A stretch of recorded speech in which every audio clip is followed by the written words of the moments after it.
আমার মতো neat and clean কোনো মেয়ে আপনি পাবেন না। আমি পরিবারের সম্মানের কথা চিন্তা করে আমার পুরো আমি সবার ছোট, সবাই আমার রেসপেক্টেবল পারসন, আমি সবাইকে অনার করি। করার ফলে আমার খালাতো ভাই ধরছে, যার ফলে রাগ আছে, আমার সাথে আর কথা বললো না। 23 দিন থাকলাম, 23টা কথা বললো না। আমার খালাতো বোন, যাকে আমি কোলে পিঠে করে মানুষ করলাম, সে আমাকে বলে কি এত ভালো হলে বাবার বাড়ির জায়গা হয় না। প্রথমত আমার ফ্যামিলি পরিচয় দিই। আমরা 2টা ভাই 2টা বোন। জি। আমি সবার ছোট। জি। বোন বড়, মিডিলে 2 ভাই। আমার দাদা ছিলেন বিশাল ধনী, মানে ওয়ান কাইন্ড অফ জমিদার মতো বলা যায়। আর অত্র গ্রামে যত লোক আছে সবাই আমার দাদার কাছেই মানুষ হয়েছে। মানে এমন একটা ফ্যামিলি ছিল আগেকার মানুষ। উনি অনেক সহজ সরল একটা মানুষ, এবং উনি সেই সময়তেই ঘোড়া নিয়ে বিভিন্ন জায়গায় বিচার আচার করতেন। ওরে বাবা, সম্মানী লোক ছিলেন। হ্যাঁ, আমার বাবাও কিন্তু তাই করতেন। পরে কালক্রমে দেখা যায় আমার দাদা অত্যন্ত সহজ সরল লোক, এবং গ্রামে কিছু লোক আছে যারা আমার দাদার সরলতার সুযোগ নিয়ে প্রচুর জমি নিয়ে রাখছে। আমার দাদি আবার অত্যন্ত রাগী একটা মানুষ, এবং দাদা ছিলেন অত্যন্ত সুন্দর একটা মানুষ। আব্বু কিছু করতেন না, এবং সে এতটাই জমিদার ছিল, প্লেটের বাটির মধ্যে সে হাতে ভেবে রাখতো, দুধ যখন এখানে উঠতো তখন সে খেত, এইরকম। তো আব্বু বিয়ে করলেন, আব্বু বিয়ে করবেন না। পাশের বাড়ি একটা আন্টি ছিলেন খুব সুন্দর, যাকে আমি এখনো মা বলি। তো উনাকে আব্বু খুব পছন্দ করতেন। তা আব্বু এসএসসি পরীক্ষা দিয়েছেন তখন 71 মেবি। তো উনি ফার্স্ট ক্লাস ফার্স্ট হয়েছিলেন, এবং 3 বিষয় লেটার পেয়েছিলেন। পরে আব্বু উনাকে বিয়ে করবে। আর আব্বু তখন, দাদা তখন আমাদের পাশের বাড়ি, গ্রামে একটা পাশের বাড়িতেই, মানে যেটাকে বলে ধোপা, উনার 3টা মেয়ে, কিন্তু প্রচুর জমি। উনার বড় মেয়ের সঙ্গে আমার দাদা বিয়ে দিবেন। আচ্ছা। পরে আব্বু ওখানে বিয়ে করবেন না, আব্বু বিয়ে করবেন এই ফুফুটাকে, যাকে আমরা এখন মা ডাকি। এই নিয়ে একটা প্রচণ্ড বড়, মানে দাদা জোর করছে ওই মহিলাটার সঙ্গে বিয়ে দেবে, আর আব্বু জোর করছে যে ওই ফুফুটাকে বিয়ে করবে। পরে যাই হোক, আরেকটা লোক আছে, ওনারা 7টা ভাই, মানে সমাজে একটা কালপ্রিট।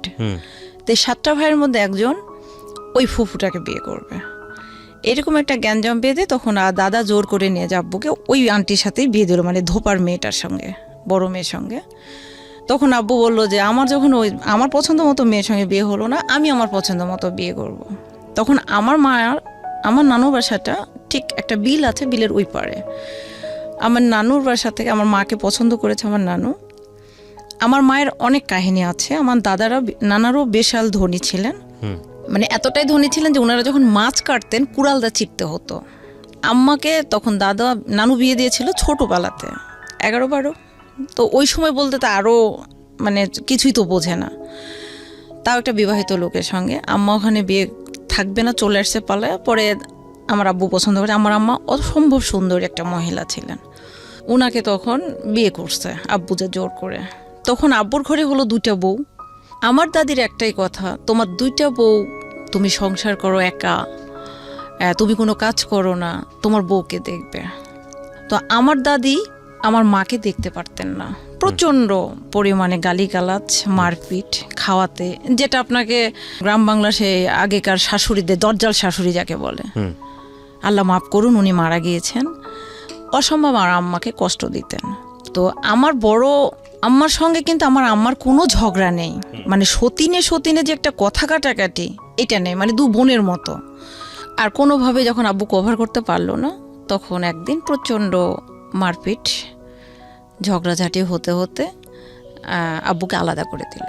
আব্বুর কিন্তু 2টা ওয়াইফ, আলাদা করে দিল তখন 1/2 কেজি ময়দা দিয়ে। তারপরে এটা নিয়ে 1/2 কেজি যখন ময়দা দিয়ে তাকে আলাদা করে দিয়ে এলো, তখন আব্বু বলল যে মা, তোমার এত বড় সংসার, এত ধন সম্পদ, সেই সময় ধরেন 120 বিঘা সম্পদ। আপনার দাদা কই তখন?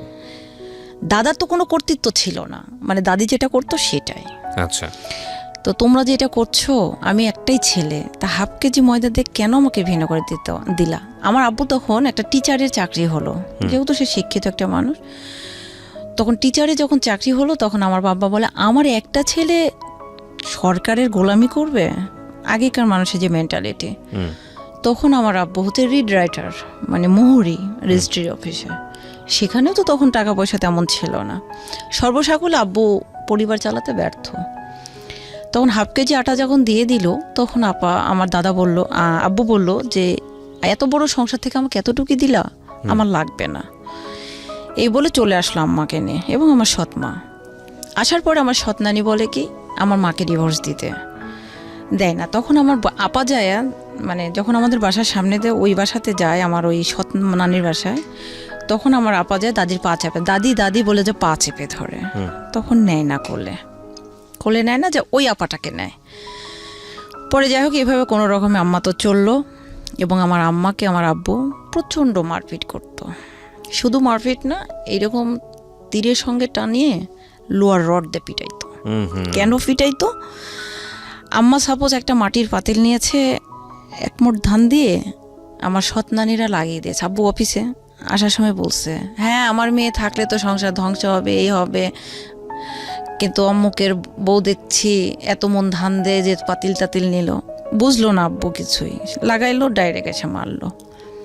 এত মারতো আমি নিজেও দেখেছি। আমি বড় হওয়ার পরে প্রোটেক্ট করতাম, কিন্তু বড় ভাইয়েরা কেউ ভয় আব্বুর সঙ্গে কথা বলতো না। পরে এইভাবে যখন আম্মা চলে আসলো, আব্বুর কিছু ব্যাড হ্যাবিট ছিল, যেটা না বলি যেহেতু উনি মারা গেছেন। পরে এভাবে যখন চলে আসলো, আম্মু খেয়ে না খেয়ে সংসার নিয়ে আমাদেরকে পারলো। তখন দেখা যাচ্ছে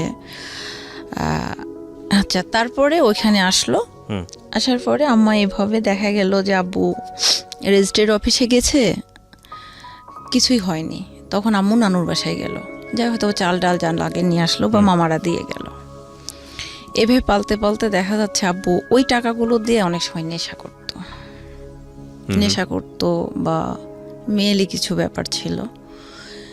তো এগুলো নিয়ে আম্মা যখনই প্রতিবাদ করতো তখনই প্রচণ্ড আকারে মার খেত। এত পরিমাণ মার খেত যেটা বলার মতো না। এবং উনি মার খাওয়ার পর যখন সেন্সলেস হয়ে যেত, আব্বু তখন ডাক্তার নিয়ে এসে তাকে সেন্স ফিরাইতো। এরকম ছিল। এগুলো আপনি দেখেছেন? হ্যাঁ, এটা আমি দেখেছি। পরে এগুলো হওয়ার পরে একটা পর্যায়ে দেখা গেল আমার আপা বড় হয়ে গেল, বড় ভাই হলো, বড় ভাই হওয়ার পরে মেজো ভাই হলো, মানে ডিফারেন্সটা 2 বছর 2.5 বছর এরকম। আপনার পজিশন কত? আমি তো লাস্ট। আচ্ছা, লাস্ট। কয় ভাই বোন আপনারা? আমরা 2টা ভাই 2টা বোন। ওকে, তারপর ভাই 2টা মিডিলে, বোন ফার্স্ট, আমি লাস্ট। পরে এভাবে তো চলে আসলো। পরে দেখা গেল যে আমার দাদা 1 কাঠা জমি আমার বাবাকে দিল না, সমস্ত সম্পত্তি সে বিক্রি করলো, খাইলো। এবং সে শেষ পর্যায়ে অন্যের বাসায় যে থাকলো। আমার ওই যে ফুফু বলছি না, আমার দাদির প্রথম পক্ষের যে মেয়েটা, তাদের বাসায় থাকলো।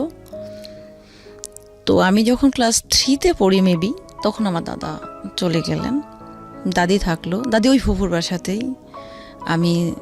আমি বলি ভাইয়া আমি সাইকেল চালাইতে পারি, মোটর সাইকেল চালাইতে পারি, আমি সবই পারি। তো আমার দাদি ওই বাসাতে যখন থাকতো, তো আব্বু আমাকে বলতো যে তুমি নিয়ে যে ওইটা দিয়ে আসো। দাদির কোনো কিছু খাবার লাগে কিনা, যা বলতো যে দেখো কিছু খাইতে চাই কি। কিন্তু আম্মু না দাদিকে সহ্য করতে পারতো না, এবং আমার নানিকেও আমার বাবা সহ্য করতে পারতো না। এবং মাঝে কিন্তু আমার ক্লাস 5-এ ওঠার পর আমার নানু মারা গেল। তার মানে 2জন চলে গেল, থাকলো 2জন।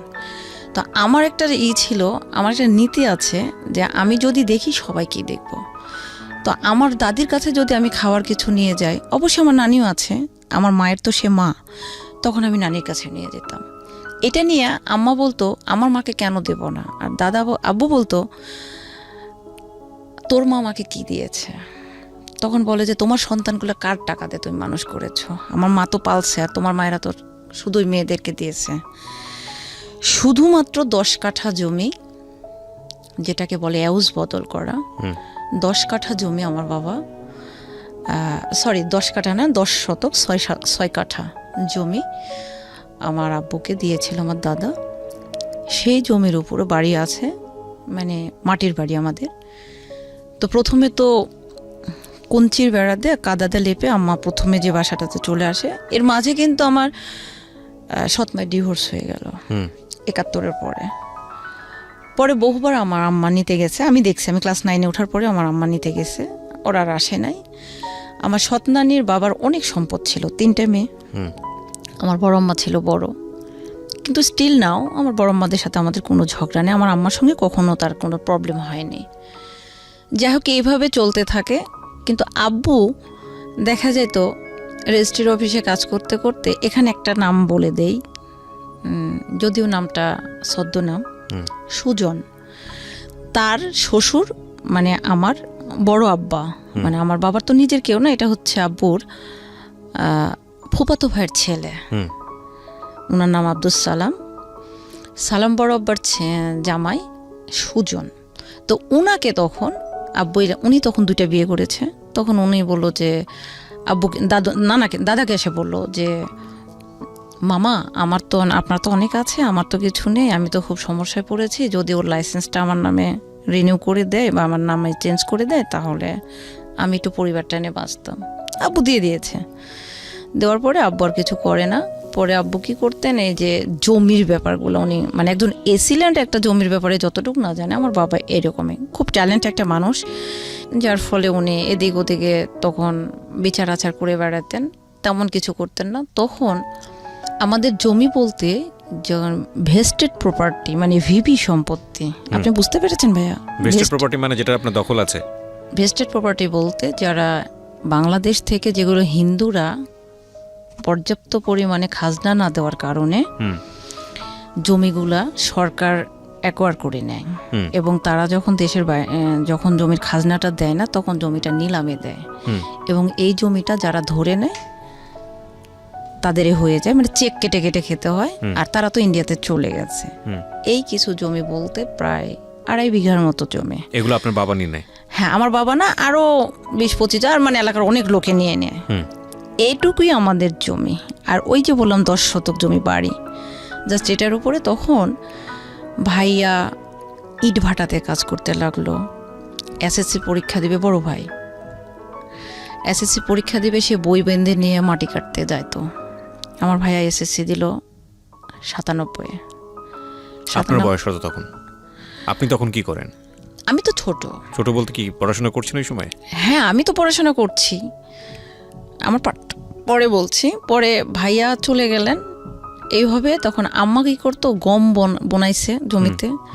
আম্মা, বড় ভাই, বড় আপা আর আমার ইমিডিয়েট যে বড় ভাইটা, এরা যায়। আম্মা করতো কি, লোকজন ওঠার আগে ফজরের নামাজ পড়ে আম্মা চলে যেত, যে গম টম কেটে রেখে চলে আসতো লোকজন বের হওয়ার আগে। পরে যখন রোদ হতো তখন ভাইয়ারা বয়ানে আসতো, ওই জিনিসগুলো মানে মারতো, মারার পরে ওটাতে শুকাইতো, শুকানোর পরে ভাঙায় এসে রুটি খেত। আপনার বাবা কি করতো ওই সময়? বাবা কিছুই করতেন না, মানে ছোটবেলার অভ্যাস, ওই ঘুরে বেড়াতেন। আপনারা শুনছেন প্রাণ মিস্টার ম্যাঙ্গো ক্যান্ডি প্রেজেন্স জীবন গল্প। আমি আরজি কি প্রিয়া আপনার সঙ্গে রয়েছি। এবং যদি আপনার এই অনুষ্ঠানে আসতে হয় প্লিজ আমাদেরকে ফোন করবেন। আমাদের ফোন নাম্বার হচ্ছে 09611904904। আমি আবারও বলছি 09611904904। আরেকটা কথা একটু বলতে চাই, সিচুয়েশনটা যখন নিজের মতো না, এবং মন যখন বসে না কোনো কাজে, হঠাৎ করেই কোনো ফুড আমাদের মনটাকে কিন্তু ঠিক করে দিতে পারে, যেমনটা হতে পারে কাঁচা আমের সাথে Pran mister mango candy. Good mood guaranteed. এবার চলতে চলতে ভাইয়ার পড়াশোনাটা বন্ধ হয়ে গেল। এসএসসি পরীক্ষা দেওয়ার পরে নাকি আগেই? উনি এসএসসি পরীক্ষাটা দিলেন কিন্তু পাশ করতে পারলেন না, বন্ধ হয়ে গেল। বড় আপাকে এর মধ্যে আমার আব্বু বিয়ে দিয়ে দিলেন, এবং শুধু বিয়ে না, মারপিট করে এমন মারলেন আপার এই আঙ্গুলটা ভেঙে গেল। বিয়ে দিয়ে দিল। দেওয়ার পরে আপা সেই বাসাতে গেল না, সেই লোকটার সঙ্গে দেখাও করলো না। মানে বিয়ে দিয়েছে, সে এই দিক দিয়ে দিয়েছে, ওই দিক দিয়ে সে পালিয়ে গেছে, বিয়ে করবে না। তখন তার বয়স 13, আমি এটা জানি। আচ্ছা, তখন আমি ছোট, বিয়েটা দিয়ে দিল। ও এর মধ্যে হয়েছে আমার বড় আপা, যেটা আমার সৎমায়ের যে মেয়েটা, সেটাকে কিন্তু আমার দাদি এর মধ্যে দিয়ে দিয়েছে আমার আম্মাকে। আর যে ভাইটা ছিল সেটা আমার সৎ নানি নিয়ে নিল। কেন? কারণ আমার বড় আপাটা ছিল কালো মেয়েকে বিয়ে দিতে টাকা লাগবে, ছেলে পুষলে তার তো 3টাই মেয়ে, নিয়ে নিল সে একবারে, নৌলিখিত নিয়ে নিল। কিন্তু আমি একটা দেখতাম বাসাতে সব সময় আমাকে কেমন যেন একটা নেগলেক্ট করা হতো। আমার জন্ম নিয়ে বলি, আমার মায়ের 2টা ছেলে 1টা মেয়ে হয়ে গেল। আমার মেজো ভাইয়ের পরে যে একটা, আমার ইমিডিয়েট যেটা, তার মিডিল একটা বাচ্চা আসছিল আমার পেটে, সেটাও নষ্ট হয়ে গেল। আমি যখন আমার পেটে 5 মাস, তখন আমার নানু বলল, আমার নাম সাজেদা, বলল সাজেদা তুমি, তোমার 2টা ছেলে 1টা মেয়ে, তুমি এই বাচ্চাটা ফেলে দাও। তখন আম্মা বলল যে এখন অলরেডি 5 মাস চলে গেছে, একে নষ্ট করতে গেলে তো আমি মারা যাব। তখন আমার আব্বু বলল যে আমার 14 পুরুষ একটা করে ভাই, যার ফলে সমাজের প্রত্যেকটা ব্যক্তি আমাদেরকে যখন তখন অত্যাচার করে, মারে, পিটে, কেউ কিছু প্রতিবাদ করে নাই। তো আমার লাঠির দরকার, এটা আমার ছেলে হবে। তো আমি যখন হলাম মেয়ে, এই যে বৈষম্য, তখন আম্মা আমাকে 2 দিন কোলে নিল না ওই অবস্থাতে। পরে এখানে ব্লাড লেগেছিল, পিঁপড়া লেগে গিয়েছিল, আমার আম্মা আমাকে কোলে নেয়নি। পরে আমার মেজো খালা আমাকে যা হোক নিয়েছে। পরে সেই থেকে আমার মা আমাকে মানে কেমন যেন একটা তুচ্ছতা ছিল, কোনো কেয়ার করতো না। এবং আমি এতটাই জিদি ছিলাম, আমি হয়তো আম্মা পুকুরে পানি নামছে, গোসল করতে নামছে, পানিতে যা বলছে আমি এখানে দুধ খাবো, তখন আম্মা হয়তো বলছে যে একটু উপরে আসো, না আমি এখানেই খাবো, ভিডিও পার্ট স্টার্ট 1 এখানেই খাবো, এখানেই খাবো এবং আমাকে এই পানির মধ্যে দিতে হবে, মানে আমি এতটাই জিদি। তো সেই পরিমাণ মারতো। আর আমার রাগটা এত ছিল যে আমি যখন কান্না করতাম, মানে মারতাম, তখন আমার এই 2টা হাত ফেটে ব্লাড বের হয়ে যেত। প্রচণ্ড রাগী একটা মানুষ ছিলাম। তো আম্মা কোনো মতেই মানে প্রচণ্ড মারতো। আর এই যে বৈষম্য থাকতে থাকতে হঠাৎ আমি প্রচণ্ড অসুস্থ হয়ে গেলাম, নিউমোনিয়া হয়ে গেল আমার। তখন আমাকে সবাই বলছে যে ও মারা যাবে। ডেফিনেটলি আমাকে শোয়ায় রাখছে, উত্তর দিকে মাথা, দক্ষিণ দিকে পা, আর বাঁচবো না। পরে পাশের বাড়ির হিন্দু দাদু আছে, আব্বু বলল যে আমার মেয়েটা তো মারাই যাবে, তো একটু যদি ডাক্তারের কাছে যাওয়া যেত। তো সেই সময় হোমিওপ্যাথিক ওষুধ, আমার জন্মটা কিন্তু 1986 ভাইয়া। জি। তো হোমিওপ্যাথিক ওষুধ 5 পুরিয়া ওষুধ দিল, দিয়ে বলল যে এই ওষুধটা তোর মেয়েকে খাওয়া। উনি অনেক বয়োজ্যেষ্ঠ মানুষ, যদি 3 পুরা খাওয়ানোর পর তোর মেয়েটা ফিরবে, না হলে কোনোদিন ফিরবে না। যাই হোক, ওই যে ফিরছি ভাইয়া, আর পড়ি নাই।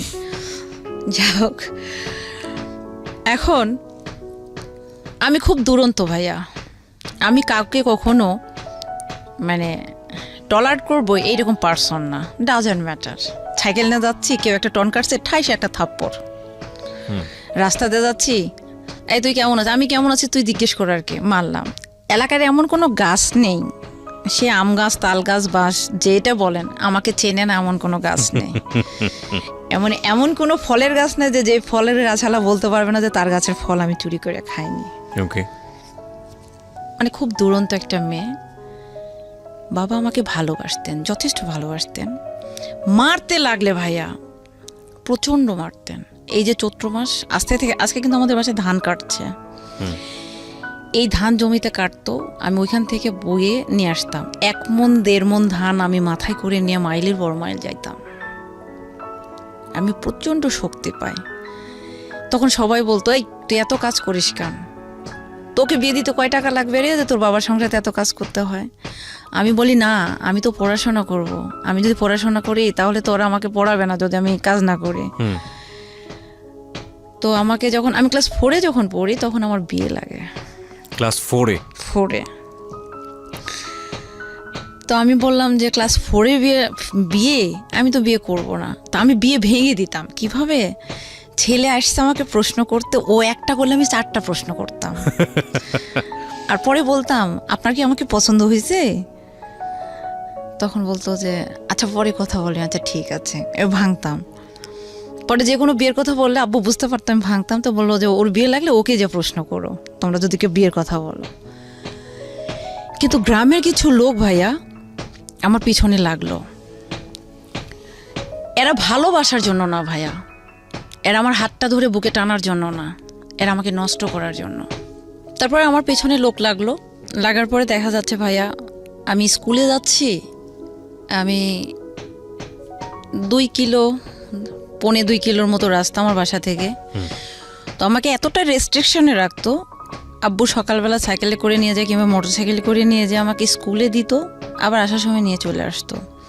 যদি কখনো ভ্যানে আসতাম, 1 টাকা কিন্তু ভাড়া ছিল, 2 টাকা ভাড়া ছিল। তো আমি ভ্যানে বসতাম, মোড়ের উপর ভ্যান, আমি রেডি হয়ে, আমার আব্বু আমার চুলগুলো বেনি করে দিত। আম্মা কিন্তু কোনো দিনই না, আব্বু। চুলগুলো বেনি করে দিত, চুল বেনি করে দিয়ে বেঁধে দিয়ে স্কুল ড্রেস ইউনিফর্ম পরে ব্যাগটা নিয়ে আমি চলে গেলাম। মোড়ের উপর যা যখন আমি ভ্যানে চললাম, তো স্কুলে যে নামলাম, সাইকেল নিয়ে গেলে আমার 7 মিনিট লাগে, আর ভ্যানে গেলে 15 মিনিটের মতো লাগে। গেলাম, দেখা যাচ্ছে ভাড়া নিল না। কিরে তুই ভাড়া নিলি না? কই তোর ভাড়া একজন দিয়ে গেছে। কে? অমুক। তখন আমি ডাইরেক্ট এসে আব্বুকে বলতাম যে আব্বু এরকম তো ঘটনা ঘটছে। তখন ওই ছেলে আম্মাকে ডাকে ভাবি, অথচ আমাকে এগুলো প্রস্তাব করে। পরে চিঠি লেখে আমাদের বাসার অমুক জায়গাতে রেখে গেছে, পুকুরের ওই পারে তাদের বাসা। ছেলেটা দেখতে অনেক সুন্দর, কিন্তু ওর বাবার মা ছিল রাজাকার, ওরা রাজাকারের বংশ। ওর নানু ছিল শান্তি কমিটির চেয়ারম্যান, সেই সময় গুলি লেগে মারা গেছে। তো এই ক্ষেত্রে আমি ওদেরকে ঘৃণা করতাম। তো 1 দিন 2 দিন 3 দিন এভাবে চলতে চলতে তখন আমি ক্লাস 4-এ পড়ি। 4 থেকে 5-এ উঠছি। এর মধ্যে একটা মহিলা আমাদের জমিতে ফসল খাওয়াইছে, এটা নিয়ে আমি কথা কাটাকাটির পর্যায়ে আমি একদিন ওদের বাসার সামনে দিয়ে আমাদের জমিতে যাচ্ছি মরিচ উঠাইতে। তখন উনি একটা ঢেল মারছে ওনার মেয়ে, এইখানে আমার লাগছে। তখন যে আমি বলছি, আমি হাফ প্যান্ট স্যান্ডো গেঞ্জি পরে আছি, বড়ম্মা দেখেন তো আপনার মেয়ে আমাকে ঢেল মারছে। উনি এসে আমাকে মারতে লাগছে মানে 5-7 জনে ধরছে। ধরার পরে আমাকে যখন মারলো, তখন বড় আপা দৌড় মেরে আম্মাকে যা বলছে, আম্মা আস্তে আস্তে আমি এদেরকে ফেলে টেলে দিয়ে মেরে টেরে দৌড় মেরে গেছি। যাওয়ার পরে আমার আম্মাকে নিয়ে যে ওরা একটা বাসার মধ্যে, মানে এর মধ্যে শুরু হয়ে গেছে। আব্বু নেই, শুধু আমি, বড় আপার আম্মা নিয়ে যে মারছে। তো আম্মাকে এমনভাবে মারছে একটা রুমে বাসার মধ্যে নিয়ে যে, যেখানে আমি যা বলতেছি আমার মা কই খুঁজে পাচ্ছি না। যখন মাকে যা ধরছি, দেখি যে আমার মাকে মারছে, তখন আমি যখন গেছি তখন আমার চুল ধরছে। আমার চুলগুলো কিন্তু ছোট ছোট ভাইয়া ধরছে। তখন আমি আবার কোনো মতেই আমার মায়ের চুলও ছাড়ছে না, আমার চুলও ছাড়ছে না। তখন 4-5 জন ছেলে আছে, ওরা সবাই মিলে। তখন আমি ওনার এই আঙ্গুলটা কিন্তু কেটে নিয়েছিলাম কামড় দিয়ে। নেওয়ার পরে বিচার আসলো। কেটে নিয়েছিলেন মানে কি আঙ্গুল একদম পুরোপুরি কেটেই ফেলেছিলেন? এই আঙ্গুলটা মানে চুল ছাড়ছে না, তো আমারটাও ছাড়ছে না, আমারটাও ছাড়ছে না। আমরা 2টা মানুষই মাটিতে লুটোপুটো খাচ্ছি, ওরা মারতেছে। তো আমি বাঁচার জন্য তো কিছু একটা ওয়ে দেখতে হবে। তখন ওনার হাতটা যখন আমার মুখের মধ্যে আসছে, আমি যে কেটে নিয়েছি তবু সে চুল ছাড়ছে না। তখন আমি ওখান থেকে কোনো রকম আম্মাকে সেভ করে নিয়ে আসলাম। তারপরে ওরা মামলা করলো অ্যাটেন্ড টু মার্ডার, এই যে আঙ্গুলটা কাটা। হ্যাঁ, মার্ডারের মানে ওরা হসপিটালে ভর্তি হয়ে কেচ করলো। করার পরে কেচে তারপরে এক সময় মীমাংসা আসলো। আসার পরে পুরো বাড়িতে আমি একা থাকতাম। দেখেন, আমার ভাইয়া ছিল না, আব্বু ছিল না, শুধু আমি, বড় আপার আম্মা। আমি তো ছোট, ক্লাস 5। কেসটা করেছে কার নামে? কেসটা করেছে আব্বুর নামে, বড় ভাইয়ের নামে, বড় আপার নামে, আম্মার নামে। মানে আপনাকেই দেয়নি ওখানে? আমি তো ছোট, এই জন্য আপনাকে দেয়নি। না, আমাকে তো ওখানে আসবে না। তো পরে যখন দিল, অথচ এটা কেই ছিল না উপস্থিত। বলছে এই মারপিট করছে। ইভেন ওই মহিলা তখন ওনার অ্যাবর্শন করায়, ওই রিভেন্স ইয়েটাও দিয়েছে, আমাদের ব্লেমটাও দিয়েছে যে আমরা মায়েরা ওনার বাচ্চা অ্যাবর্শন করে দিয়েছে। সেই মামলা করলো, কয়েকবার কেছে হাজিরা দিল, পালিয়ে থাকলো। পুরো বাসাতে আমি একা। রাতের বেলা? রাত বলতে আমি ক্লাস 2 থেকে আমি রান্নাবাড়া করি, ক্লাস 3 থেকে আমি রান্নাবাড়া করি। পুরা সংসারের দায়িত্ব ছিল আমার হাতে ছোটোবেলার থেকে। এবং আমি যখন স্কুলে যেতাম, আমি রান্না করতাম, জমিতে নিয়ে যে খাবার দিয়ে আসতাম, তারপরে নিজে খেতাম, তারপর স্কুলে যেতাম, স্কুল থেকে আসতাম, আবার দুপুরে রান্না করতাম, কাজের লোকদের খাওয়াতাম, আবার থালা বাসন মেজে নিয়ে আবার পানি টানি উঠিয়ে নিয়ে আবার রাতে রান্না করতাম। আমি যখন পড়তে যেতাম তখন বাজতো রাত 10টা, এরকম ছিল। আমি একটা কাজে জব দিলে আমার মা যেমন পিটাইতো, আমার আব্বু পিটাইতো, আমার আপাও পিটাইতো। মানে আমি কাজটা পারবো না, এই কথাটা আমি কখনো বলতে পারবো না। পরে যখন ওনারা মারলো, তখন কেস হয়ে গেল। যাওয়ার পরে ওনারা তখন মীমাংসায় বসার পরে মীমাংসাতে আসলো কি, যে যেটা হবার হয়ে গেছে, এটা একটা মীমাংসা করতে হবে। কোর্টে গেলে দুজনের এসেই চেয়ারম্যান এলাকার সব লোকজন বসলো, যেটাকে বলে দিগর সালিশ, মানে বিশাল আকারে একটা সালিশ বসলো। মীমাংসা হয়ে গেল। এখন যে লিখিত 2 পক্ষ সাইন করে যে একটা লিখিত হলো, এই কাগজটা তো থানাতে পৌঁছাইতে হবে, তবে না পুলিশ চুপ থাকবে। চেয়ারম্যান তখন কি করলো, ওই সময় 1986 সালে 96 সালে চেয়ারম্যান তখন ওই কাগজটা থানাতে পৌঁছালো না। না পৌঁছায় উনি রেখে দিল। আমাদের বিরোধী দলের কাছ থেকে উনি ওই সময় 10,000 টাকা ঘুষ খেলেন। পুলিশের কাছে পৌঁছায় নাই, পুলিশ চলে আসছে বাসায়, এসে আব্বুকে ধরে নিয়ে গেল, বড় ভাইকে ধরে নিয়ে গেল। আপনারা শুনছেন সুইটির জীবন গল্প। এটা কেবল স্টার্ট হয়েছে আমি বলবো, যদিও আমরা প্রায় ফার্স্ট আওয়ারের হাফ টাইম শেষ করে তারও বেশি সময় শেষ করে ফেলেছি, but this is just starting. এই গল্পটা কোথায় দাঁড়িয়ে আছে সেটা একেবারেই অকল্পনীয়। আর আমাদের অনুষ্ঠানের নিয়ম অনুযায়ী আপনারা যদি গেস্টকে দেখতে চান চলে আসবেন আমার ইউটিউব চ্যানেলে। আমার ইউটিউব চ্যানেলটি হচ্ছে www.youtube.com/RJKibriafm, RJKEBRIAFM। আর এখানে আরেকটি বিষয় বলে নিই, আমাদের এই অনুষ্ঠানটি একযোগে প্রচার হচ্ছে আমাদের ইউটিউব চ্যানেলে। ওখানে আপনারা যারা কান পেতে আছেন তারা একেবারে বিরতিহীনভাবে আমাদের এই অনুষ্ঠানটা শুনতে পাচ্ছেন। ঢাকা FM এর ইউটিউব চ্যানেলটি সার্চ করা খুবই সহজ, শুধু ইউটিউবে গিয়ে লিখবেন ঢাকা FM 90.4, দেখবেন যে চ্যানেলটি চলে এসছে। আপনাদের যে কাজটি করতে হবে, অবশ্যই চ্যানেলটিতে গিয়ে অবশ্যই সাবস্ক্রাইব বাটনে ক্লিক করবেন এবং পাশাপাশি হচ্ছে যে বেল বাটনটি আছে সাবস্ক্রাইবের পাশেই, সেটা অবশ্যই আপনারা অন করে নেবেন প্লিজ। ওকে, আপনাদেরকে যেটা বলতে চাই, সিচুয়েশন যখন একটু কড়া, যখন মন বসে না কাজে, তখন মন ঠিক করতে মুখ দিতে পারেন কাঁচা আমের স্বাদে। Pran mister mango candy, good mood guaranteed. জি, তো বাবাকে ধরে নিয়ে গেল, ভাইকে ধরে নিয়ে গেল, তারপর হ্যাঁ, তখন পুলিশ এসে বলছে মহসিনকে, মানে আমার ভাই তো গোপে উঠে নাই, মহসিনকে। তো বললো যে আমার আম্মা বললো আমার ছেলে এটাই। আর মহেজ আব্বু তো শুয়েছিল, কারণ আমরা তো জানি যে জমা দিয়ে দিয়েছে, চলে গেল। এর মধ্যে আমাদেরকে বয়কট করে রেখেছে, মানে গ্রাম সালিশে বয়কট। হ্যাঁ, বয়কট এক করে ঘরে করে রাখা, যেটা এক ঘরে করে রেখেছে। সেটা হচ্ছে ওই যে ফুফুটার কথা বললাম, যার সঙ্গে আব্বুর বিয়ে করে, উনি যে লোকটাকে বিয়ে করেছে ওই লোকটার সঙ্গে উনি অবৈধভাবে ধরাও খাইছে। এটাতে আমার আব্বু হচ্ছে মানে ওনাদের সাথে কথা বলেছিল, এটাই ছিল আমাদের অন্যায়। মানে যাই হোক, বিভিন্ন বিষয়গুলো ইকুয়েশন করে একসাথে পেনাল্টি হয়ে এসেছে। হ্যাঁ, বুঝতে এখানে পেরেছি, বয়কট করে দিয়েছে। এখন বয়কট করার ফলে তো কেউ আমাদের সাথে কথা বলছে না। ধরে নিয়ে চলে গেল পুলিশে, পিকআপে তুললো। আম্মা তো সেই কান্নাকাটি। পরে আমি আম্মার সঙ্গে আর একটা প্রতিবেশী একটা মামা ছিল, উনি তখন বললো যে তোরা চলে যা, আমি গোপনে আসি, কারণ জানতে পারলে তো সমস্যা, আবার আমাকে এক ঘরে করবে। পরে আমরা গেলাম চেয়ারম্যানের বাসায়। উনি যে দেখি খেয়ে দিয়ে রিল্যাক্স মোডে আছে, বোঝাই যাচ্ছে যে উনি জানতো বিষয়টা। হ্যাঁ, ঘটনাটা ঘটাইছে। তাম্মা যে হাত পা ধরে কান্না করছে, বড় ভাই এই ঘটনা কই, আমি তো জানি না আসলে ঘটনাটা এমন ঘটলো। তখন আমি ডিরেক্ট বললাম, মানে আমার প্রতিবাদী একটা স্বভাব, আমি ডিরেক্ট বললাম আপনি জানেন না, তাহলে কাগজটা কেন থানায় যায়নি? আপনি না ইউনিয়নের চেয়ারম্যান, কাগজটা যদি আপনি পৌঁছাইতেন তাহলে তো আজকে আমার বাবাকে বলছে তুমি ছোট, আমি ছোট মানুষ কেন, আপনি লিগ্যালি কথা বলেন। এই বলে আম্মা বললাম, আম্মা এখানে কোনো কথা হবে না, তুমি চলে আসো। আমার ভাই 3 দিন পর জামিন হলো, আব্বুর জামিন হলো 21 দিন পর। এরপর থেকে আমার বাবার কাছে আমি কালার, কারণ ওই যে মারামারি, মানে তোমার কারণে আমি জেল খেটেছি। হ্যাঁ, এটা ব্লেম আসলো। পরে আমি পরিবারে চোরের মতো থাকলাম। তখন 6 গেল, 7-এ উঠলাম। তখন আমার পরীক্ষা কিন্তু ভাইয়া ফাইনাল। তারপরে আব্বু আসলো, আসার পরে তো সেই রকম তার রুরু আচরণ, একই তো আমি মার খাই।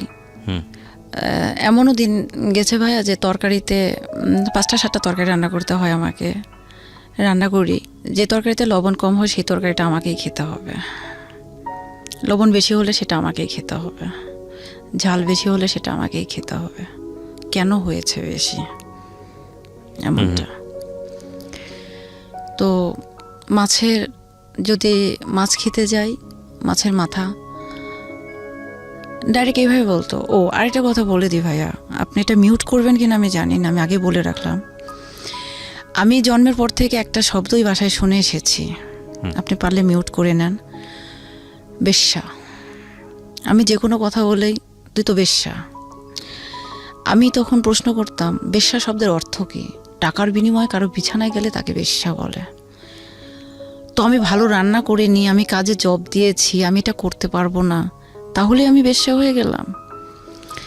এই শব্দটা আমি মা, ভাই, বোন, বুদ্ধি হওয়ার পর থেকে, এবং বাবা। আর একটা কথা, পাগল। এই 3টা জিনিস। স্কুলে গেছি, বাসায় ফিরছি, আমি ক্লাস 8 থেকে বর্ষা পড়ি, বাসায় ফিরছি, আমার মা ডাইরেক্ট বলে নাং করতে গিয়েছিল, কয় টাকা নিয়ে আসলি, বাসার কাজ ফেলে, বাসার কাজ করে যদি চাকরি পড়তে পারিস পড়বি, না হলে না। প্রতিনিয়ত এত মার, পৃথিবীতে মানুষ মার খায়, এতটা খায় আমি জানতাম না। তারা তো আমার নিজের বাবা মা ছিল। তখন আব্বু যখন আসলো তখন আমার প্রতি অত্যাচারটা আরও বেড়ে গেল, এতটাই বেড়ে গেল যে আমার মুখ চোখ দেখার বুদ্ধি ছিল না। প্রত্যেকটা গ্রামের, আমার যে গ্রামের 99 ঘর লোক একদিকে, আমরা একদিকে, ওখানে যদি 10টা আমাদেরকে যদি কেউ মেরে ফেলে থেকে যায় তবু কোনো প্রমাণ দেবে না মানুষ, এইরকম সবাই শত্রু। তবু তারা বলতো যে তোদের ভাগ্যগুণে এরকম একটা মেয়ে পাইছিস। আমি ভাইয়া ধানের চারা আছে না জমিতে রোপণ করে, আমি আজকেও এখনও চ্যালেঞ্জ করে বলতে পারি 10 বছর আমি কাদাতে নামিনি, কিন্তু ধানের চারা আমার সাথে তোলার মতো ব্যক্তি একটাও নাই অত্র এলাকায়, মাছ ধরার মতো কোনো ব্যক্তি নেই। আমি যেবেলা কাজ করেছি ভাত পেয়েছি, যেবেলা কাজ করি নাই সেবেলা আমি ভাত পাই নাই। আমার চোখের সামনে শিকাতে ভাত, তাকের উপর ভাত রাখা আছে, পাতিলেও ভাত রাখা আছে, কিন্তু আমি যখনই ভাতটা খেতে গেছি তখনই আমার পিঠে মার পড়ছে। একজন মারে নাই, মা মেরেছে, বাবা মেরেছে, ভাই মেরেছে। আমি যদি 7 দিন বিছানায় পড়ে থাকছি জ্বরে, বাবা যে মাথায় হাত দিয়েছে, মা কোনোদিন যে জিজ্ঞেস করেনি কি হয়েছে তোর। আমি জানি না কেন তাদের এত ঘৃণা। হ্যাঁ, আমি উশৃঙ্খল ছিলাম, আমি ডান পিঠে স্বভাবের ছিলাম। এদিকে ক্লাস 7-এ ওঠার পর আম্মা আবার প্রেশারের রোগী, উনি তো পড়ে গেলেন, উনি তো কোনো আগুনে যাইতে পারেন না।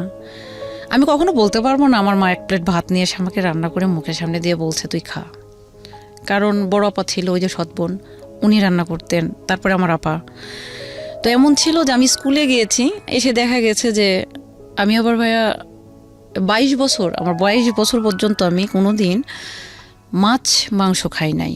আমার লাইফে আমি সবজি, ডিম, খুব বেশি ছোট মাছ, আমার লাইফে আমি মাছ মাংসটাকে মানে ঘৃণা লাগতো বেসিক্যালি, সত্য কথা। এরপরে এসে আমি খেতাম না, কিন্তু ছোট মাছটা আমি পছন্দ করতাম। আমি বুঝতাম না কখনো খুবই ভালোবাসছে, কখনো এত মার মারছে। টিভির প্রতি আমার খুব লোভ। ক্লাস 3-তে যখন উঠলাম টিভি কিনলো, টিভি দেখতে যাই মানুষের বাসায়, বকাবকি করে। বাসায় যখন আসি আব্বু টিভি কিনলো, যে যা আমার মেয়ে টিভি দেখতে চাইছে, সে এনজিও থেকে ঋণ উঠায় নিয়ে উনি টিভি কিনছে আমার জন্য। টিভি দেখতে গেলে মার খাই, পড়তে বসলে কিছু বলে না, কিন্তু আম্মার কথা সব কাজ শেষ করে তোমাকে পড়তে হবে। তরকারি হয়তো 3টা রান্না করেছি, 2টা ভালো হয়েছে, 1টা খারাপ হয়েছে। যে 2টা ভালো হয়েছে সেই 2টা হয়তো আমি চোখেই দেখি নাই, কিন্তু খারাপ যেটা হয়েছে সেটা টোটালটাই আমাকেই খাইতে হবে, কারণ আমি খারাপ করে রান্না করেছি। এইভাবে চলতে থাকার পরে ক্লাস 7-এ বার্ষিক পরীক্ষা দেওয়ার পরে 6 থেকে 7-এ উঠলাম, বড় আপার বিয়ে হয়ে গেল। 8-এ উঠলাম, 7-এ যখন বার্ষিক পরীক্ষা দিলাম বড় ভাইয়াকে বিয়ে দিয়ে দিল।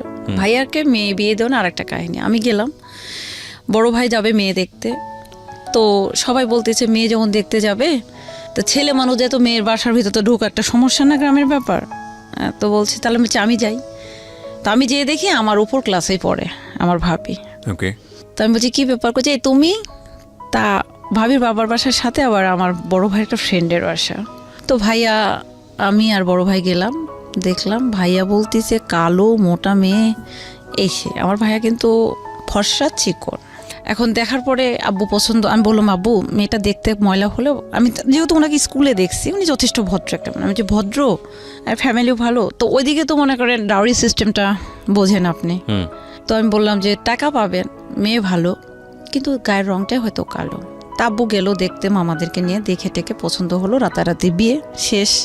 এখন বিয়ে, মেয়েটা কালো, আমার ভাই ফর্সা, এই যে মার শুরু হলো আমার উপরে, তুই পছন্দ করছিস। তো আপনারা বিয়ে দিলেন কেন? আমার কথা হচ্ছে যে আমি না হয় দেখে আসলাম, কিন্তু আব্বু তো চোখ বন্ধ করে ছিল না। আমার প্রশ্নটা সেটাই, তা আপনারা দেখে শুনেই তো ই করলেন। আব্বু বলে যে যেটা হবার হয়ে গেছে, কিন্তু আব্বু তো কেউ কিছু বলতে পারছে না, সব দোষ আসে আমার ঘাড়ে। বাসার যাই যে করে শুধু পিটন আসে আমার পিঠে পড়ে। তখন আমি বললাম যে দেখো তোমরা ইন্ডিয়ান নায়িকাও নিয়ে আসতে পারো, কিন্তু কালকে এসে তোমাকে ভাত দিল না, আলাদা হয়ে গেল।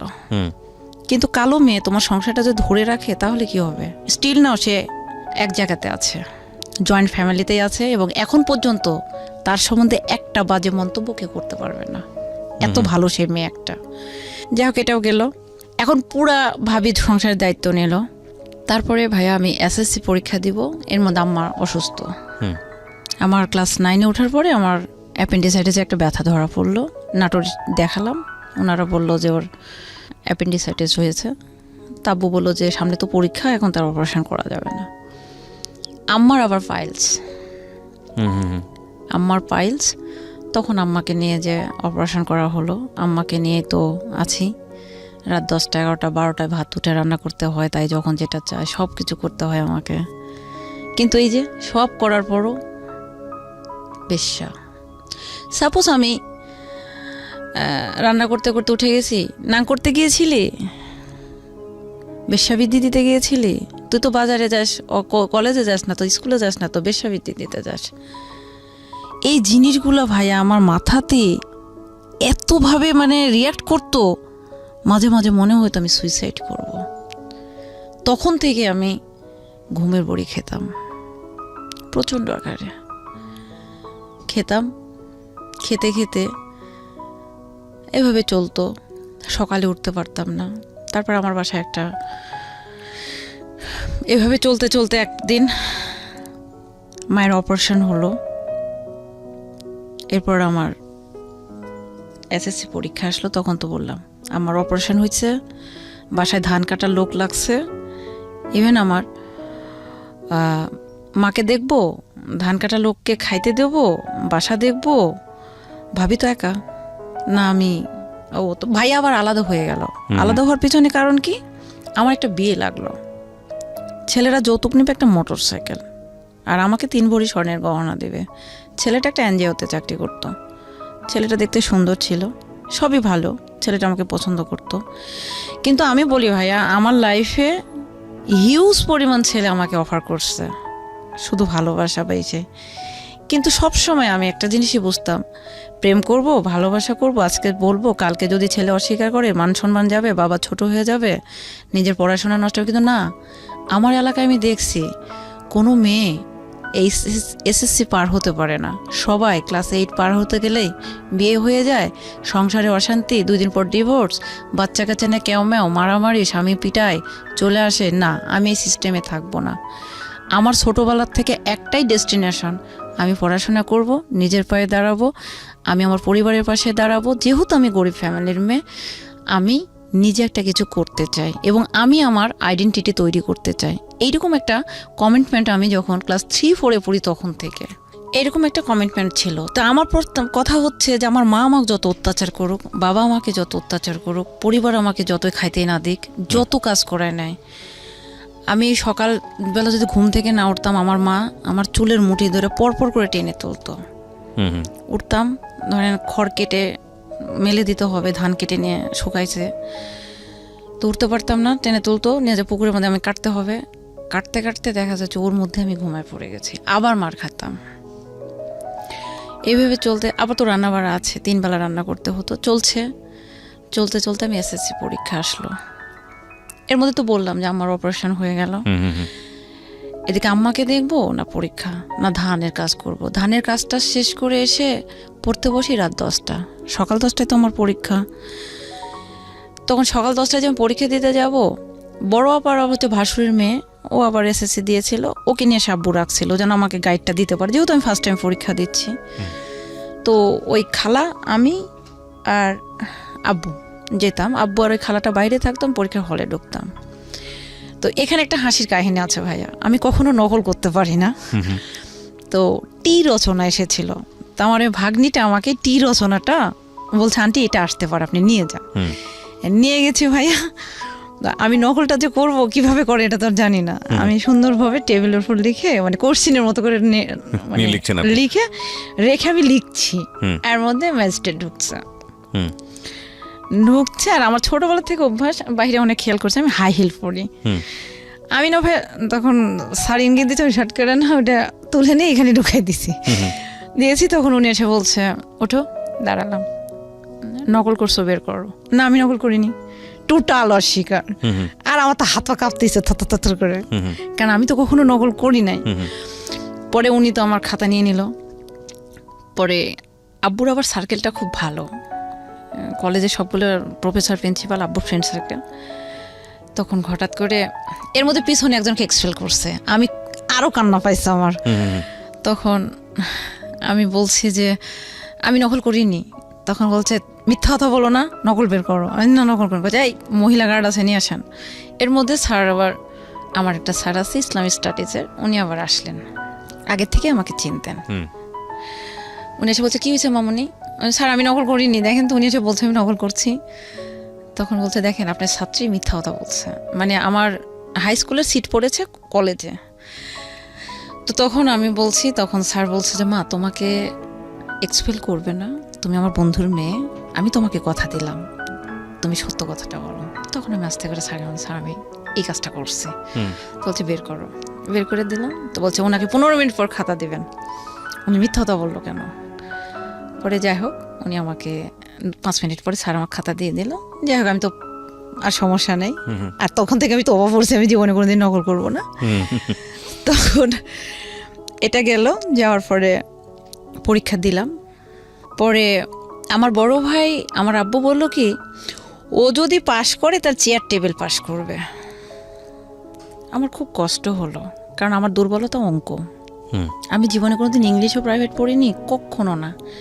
দেন ম্যাথও আমাকে কখনো টিউশনি দেয়নি, যদিও আমি আর্টসের ছাত্রী। পরে আমাকে বললো, তাই আমি বলছি না আমার একটা সাবজেক্ট ক্রস যাবে, আমি ভালো করে বলতে পারি। কই যে কোনটা? আমি অঙ্ক।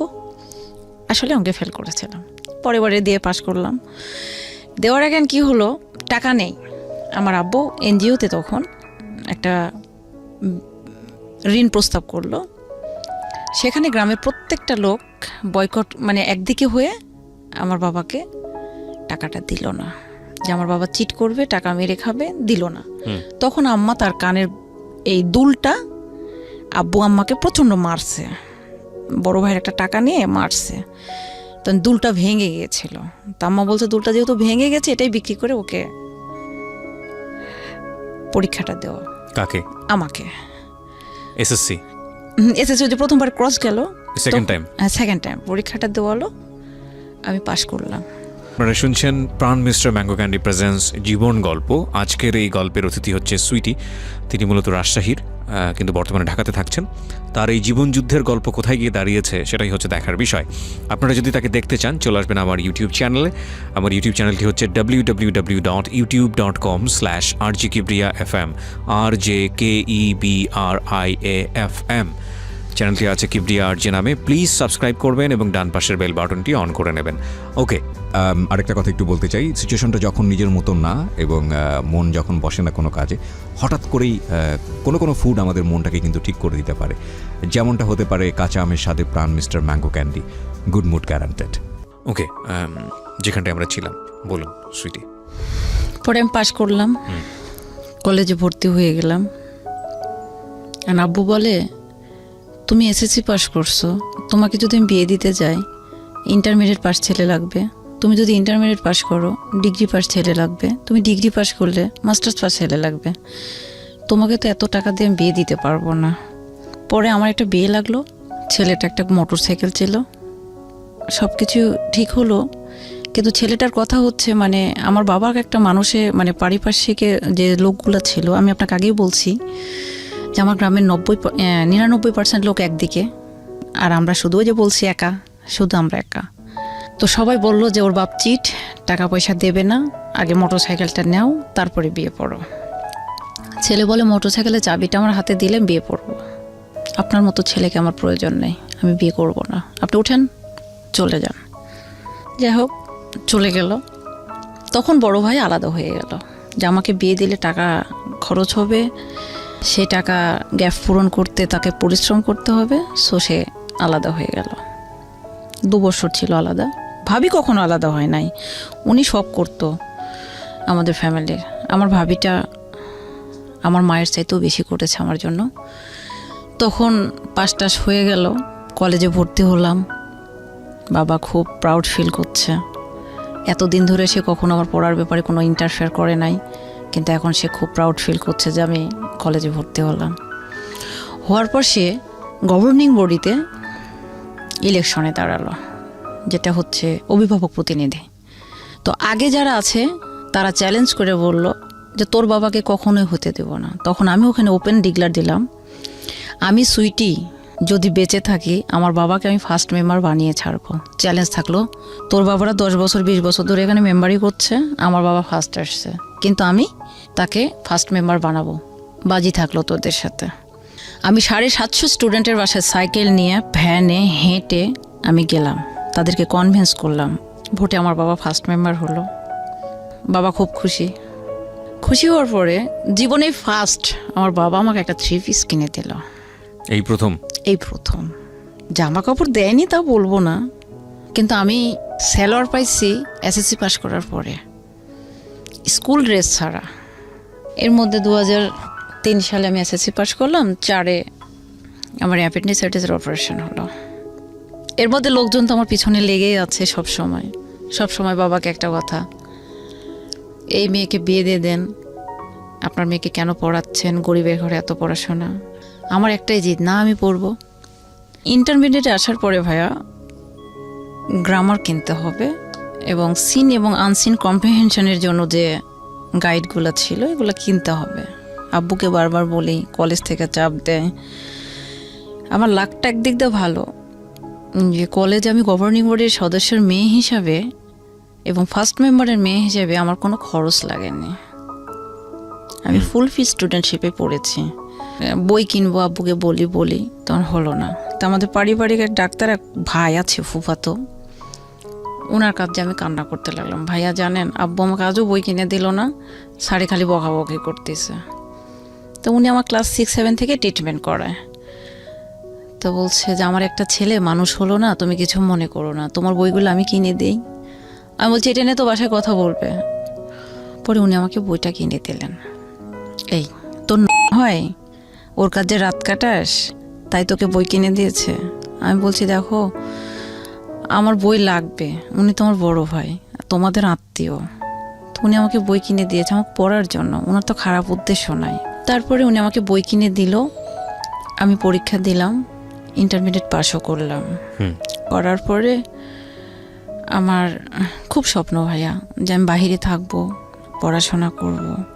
এখানে যখন ইন্টারমিডিয়েট আমি পরীক্ষা দিলাম, দেওয়ার পরে একটা ছেলে আমাদের ওইখানে একটা কোচিং সেন্টার গেল। আমার ছোটোবেলার থেকে 2টা স্বপ্ন ছিল, একটা হচ্ছে আমি কম্পিউটারে খুব ফাস্ট হব, টাইপিংয়ে, মানে কম্পিউটারে কাজটা শিখবো, দর্জি কাজটা শিখবো। তো ওখানে কম্পিউটারটা কোচিং সেন্টার গেল, যেহেতু মফস্বল এলাকা, পৌরসভার মধ্যে, আমাদের বাসাটা পৌরসভার বাইরে গেল, সেটা হচ্ছে ঢাকার আপনার নবাবগঞ্জের একটা গেল। তো ওনারা খুললো, ওখানে আমি ভর্তি হলাম, ক্লাস করলাম। উনি আমাকে, একটা ছেলে ছিল খুব সুন্দর, আমাকে পছন্দ করতো। তা আমি বোরখা পরতাম, উনি শুধু আমার চোখগুলো দেখতে পেত, খুব পছন্দ করতো। কিন্তু ছেলেটা খুবই ভালো ছিল, আমি এটা বলবো না যে সব ছেলেই খারাপ, খুব ভালো ছিল। কিন্তু ছেলেটা আমাকে বলেছিল যে আমি তোমাকে বিয়ে করব এবং আমি তোমার কাছে আসব। তা আমি বলছি যে আমার বাবা মা তো কখনোই দেবে না, আপনি এটা অযথায় এইগুলো করেন না। তো ছেলেটা চিঠি দিত, আমার ওই ফুফাতো ভাইয়ের ফোনে কল করতো, যে ডাক্তারের কাছে কল করতো, মালয়েশিয়াতে গেল। কিন্তু ওই ছেলেটা কল দিয়েছিল আব্বুর ফোনে। একদিন বড় ভাইয়ের কাছে কল দিয়েছে, ফুফাতো ভাইটার কাছে কল দিয়েছে, বলছে যে এখন তো আমার কাছে ফোন দিয়ে লাভ নেই, ওর আব্বু ফোন কিনছে। আব্বু মানে 2005 সালে ফোন কেনে। তো আপনি ওর আব্বুর সাথে কথা বলেন, ফোন দেন। তো ফোন দিয়েছে, কথা বলে না, আব্বু ফোন ধরলে কথা বলে না। তো আব্বু বলছে তুমি একটু ফোনটা ধরো। তো আমি ধরছি, তখন ফোনটা রেখে, মানে ধরার পর আমি বলছি হ্যালো কে বলছেন? তো বলছে যে আমি সুমন বলছি। তখন তো আমার হাত পা কাঁপা শুরু হয়ে গেছে ভাইয়া, কারণ এমনি তো আমি মারপিট খেতে খেতে আমার অবস্থা খারাপ, এই ফোন, তারপর একটা ছেলে মানুষের, যে জায়গাতে আমি ঘুম থেকে উঠলে সকালবেলা আমার পা থেকে মাথা পর্যন্ত মানে বাইনোকুলার দিয়ে মানে চেক করার মতো করে আমাকে, আর সেই মানুষ অন্য একটা ছেলে ফোন দিয়েছে, আমার কাঁপাকাঁপি শুরু হয়ে গেছে। আব্বা বলছে কি, আমি চাপবো, আমি তো চিনি না, মিথ্যা কথা বলছি। আমি মিথ্যা কথা বলতে পারি না ভাইয়া। তারপরে বললাম, ওই ছেলেটা একদিন ফোন দিয়েছে ভাই আমাকে, বাসায় নিয়ে এসে বড় আপা, দুলা ভাই, বড় ভাই, মেজো ভাই, আম্মা, আব্বা, বাড়ির চারিদিকে ঠিক এইরকম চারিদিকে সবাই দাঁড়া আছে উঠানের মধ্যে, আমাকে ফোন দেয়, বলছে তুমি কথা বলো। আমি বলছি যে আপনি কেন ফোন দিয়েছেন? বলতেছে কি, সুরি তুমি আমার চিনতে পারতাছো না? তা আমি বলছি ভাইয়া আমাকে ফোন দিয়েন না, হ্যাঁ আমি কথা মানে বুঝতে তো পারতেছেন যে আমার সিচুয়েশনটা কি হয়েছে ওই জায়গায়, কারণ সবাই তো দাঁড়ায় আছে। সেই মার ওই ছেলেকে তো সেই পরিমাণ বকাবকি করলো, আমাকে মারতে মারতে মারতে মারতে এমন কে একটা মারলো আপনাকে? মা, বড় ভাই, আব্বু সবাই মারার পরে আমাকে। একটু আমি আবার ইন্টারাপ্ট করছি, এই ছেলেটা আসলে কে ছিল? আপনি বলেছেন হয়তো। ছেলেটা ওর যে কোচিং সেন্টারে, কোচিং সেন্টারে কে এটা? মানে আপনার পরিচিত? আমার কলেজ? টিচার। টিচার, আচ্ছা উনি তো চলে গেছেন নবাবগঞ্জে, আচ্ছা। ঢাকার নবাবগঞ্জে মানে এর চলে সঙ্গে তো গেছে। আপনার আলটিমেটলি আমার কোনো সম্পর্কই না না ছিল না। দিয়ে নেই, আবার তার সাথে যে একটা প্রেম প্রীতি ভালোবাসা এরকম কিন্তু না। জাস্ট একটা হাই হ্যালো। হ্যাঁ হ্যালো, বা ও আমাকে পছন্দ করতো, আমাকে ভালো লাগতো, কিন্তু এমন কোনোদিন কোনো কিছু ওনার সঙ্গে আমার আলোচনা হয়নি। যা মন না তাই বলে আব্বু বকাবকি করলো। তাই আমি বললাম যে আব্বু ওনার তো মা নেই, মানে গল্প করছে, আব্বু ওনার মাকে তুলে বকা দিয়েন না, মৃত ব্যক্তিকে বকা দিলে এটা তো গুনাহ। কারণ আমি খুব ভয় পাই ভাই, আমি ধর্মভীরু, আমি 5 ওয়াক্ত নামাজ পড়ি, কোরআন পড়ি, তাই আমি নিষেধ করলাম। তারপরে আবার আব্বু বলতেছে পিরিত তোমার লাগে, তুমি এই করো সেই করো, তুমি কোচিং সেন্টারের নাম হলে তুমি যে তাদের বিছানাই করো। ছেলেটাকে প্রচণ্ড আকার বকাবকি করলো এবং বললো যে তোর যদি সাহস থাকে আমার কাছে সামনে এসে দাঁড়া, মানে যা মুখ না তাই বলে বোকা দিল। দেওয়ার পরে ডেফিনেটলি একটা বাবা কখনোই চাবে না তার মেয়ে খারাপ দিকে যাক, এই হিসেবে সে বকাবকি করলো। আমি তাকে নিষেধ করার পর শুনলো না। পরে ওনারা আমাকে আমার রুমেই থাকতো কীটনাশকের ইয়েগুলো, কারণ জমিতে তো আমিও কীটনাশক দিতাম, তো রুমে ছিল, দিল একটা দড়ি দিল, দিয়ে বাইরে থেকে রুমের তালা দিল যে সকালবেলা যেন তোর মোড়া মুখটা দেখি। মানে কি করেছে আপনাকে? মারছে, হ্যাঁ। মারার পর বলছে তোর মতো মেয়ের দরকার নেই। দড়িও দিয়ে দিয়েছে, ফাঁসি একটা না? দড়ি দিয়েছে এবং বিষের বোতল দিয়ে বলছে যে তুই আত্মহত্যা করবি, সকালবেলা যেন তোর মোড়া মুখটা দেখি। এই বলে বাহিরে আমাকে ভেতরে ঢুকিয়ে দিয়ে বাইরে থেকে ওরা তালা দিয়ে দিল, পুরো ফ্যামিলি। তখন আমি ডাইরেক্ট বলে দিলাম, ওই রুমের ভিতর থেকে আমি জানালা খুলে খালি একটা কথা বললাম যে মোবাইল, আপনি যে মোবাইলে একটা কল আসে না, আমি কোনো সম্পর্ক করি না, আমার মতো নিট অ্যান্ড ক্লিন কোনো মেয়ে আপনি পাবেন না। আমি পরিবারের সম্মানের কথা চিন্তা করে আমার পুরো, আমি সবার ছোট, সবাই আমার রেসপেক্টেবল পারসন, আমি সবাইকে অনার করি। আমার পরিবারের সম্মান যাক, আপনাদের সম্মান যাক, বা আমি কারো কাছে কালার হই, এইরকমটা ভাবি না বলে আমার পিছনে হাজার হাজার ছেলে রাস্তাঘাটে নাম লেখে, গড়াগড়ি পারে, আপনার বাসায় এসে অন্বেষণ করে। বাবা, শুধু ছেলে না, ছেলের বাবা এসে অন্বেষণ করে। তবু আমি সুইটি কোনো দিন কোনো ছেলেকে বলিনি যে আমি তোমাকে ভালোবাসি। তারপরও যখন আপনারা আমাকে সিম্পলি একটা ব্যাপার নেয়া, আপনি নর্মালি আমাকে বুঝায় বলতে পারতেন। আর আমি তো ঢাকা চিনি না, আমি তো কখনো ঢাকা যাইনি। আর এটা কি পসিবল আমার পক্ষে? যে জায়গাতে আমি 2 কিলো রাস্তা আপনি আমাকে মোটরসাইকেল দিয়ে আসেন, মোটরসাইকেল দিয়ে নিয়ে আসেন, এই ক্ষেত্রে আমি কিভাবে একটা ছেলের সাথে সম্পর্ক করতে হবে? তাই এতটুকু একটা সিম্পলি ব্যাপার নিয়ে আপনি এত কিছু করলেন। ঠিক আছে, আমি মোবাইল কিনবো এবং আমি ছেলের সঙ্গে কথা বলবো, পারলে আপনি ঠেকাবেন, মরবো ইম্পসিবল। মানে আমি তো ওই যে সবার মুখে মুখে কথা বলতাম। শুয়ে পড়লাম। পরের দিন ওই যে ডাক্তার ভাই গেলাম, ভাইয়া আমাকে টাকা দেন তো। কি করবা? আমি কক্সবাজার বেড়াতে যাব। আব্বুরের মধ্যে ওর কক্সবাজার যাচ্ছে, তো ভাই আবার আমাকে 3000 টাকা দিল। আর এই যে আমার বিয়ের জন্য দেখতে আসছিল, দেখতে আসলে তো টাকা দেয়, দিয়েছে 500 টাকা, তাহলে হলো 300 টাকা, 3000 টাকা। গেলাম 2006 সালে কক্সবাজারে আব্বুদের সঙ্গে। আব্বু বলতে আমার ফুফাতো দুলা ভাইয়ের হচ্ছে একটা কোম্পানি আছে, ওদের ওই কোম্পানির গাড়ি যায়, 44-45 জন লোক যায়। গেলাম, যে ওখান থেকে ঘুরে টুরে এসে আমি টাকা খরচ করলাম না, কারণ ওই যে চ্যালেঞ্জ, মোবাইল আমি কিনবই। পরে এসে ভাইয়া মোবাইলটা কিনলাম। মোবাইল কিনলাম, তখন আমার আব্বু কি বলে জানেন, সিমে টাকা তুলে দেয় 20 টাকা। ভাই মেয়াদ শেষ হয়, টাকা শেষ হয় না, কথা বলবো কোথায়, জায়গা তো আমার নেই, আর ওই ছেলের নাম্বারও তো আমি জানি না। পরে এভাবে তখন আমার বান্ধবীরা আমার ফোন, কলেজে যাইতাম, ওরা আমার ফোন ওর বয়ফ্রেন্ডের সাথে কথা বলতো। আমার তো কোনো বয়ফ্রেন্ড নাই, আর আমাকে যে দেখে সে ভয় পায়।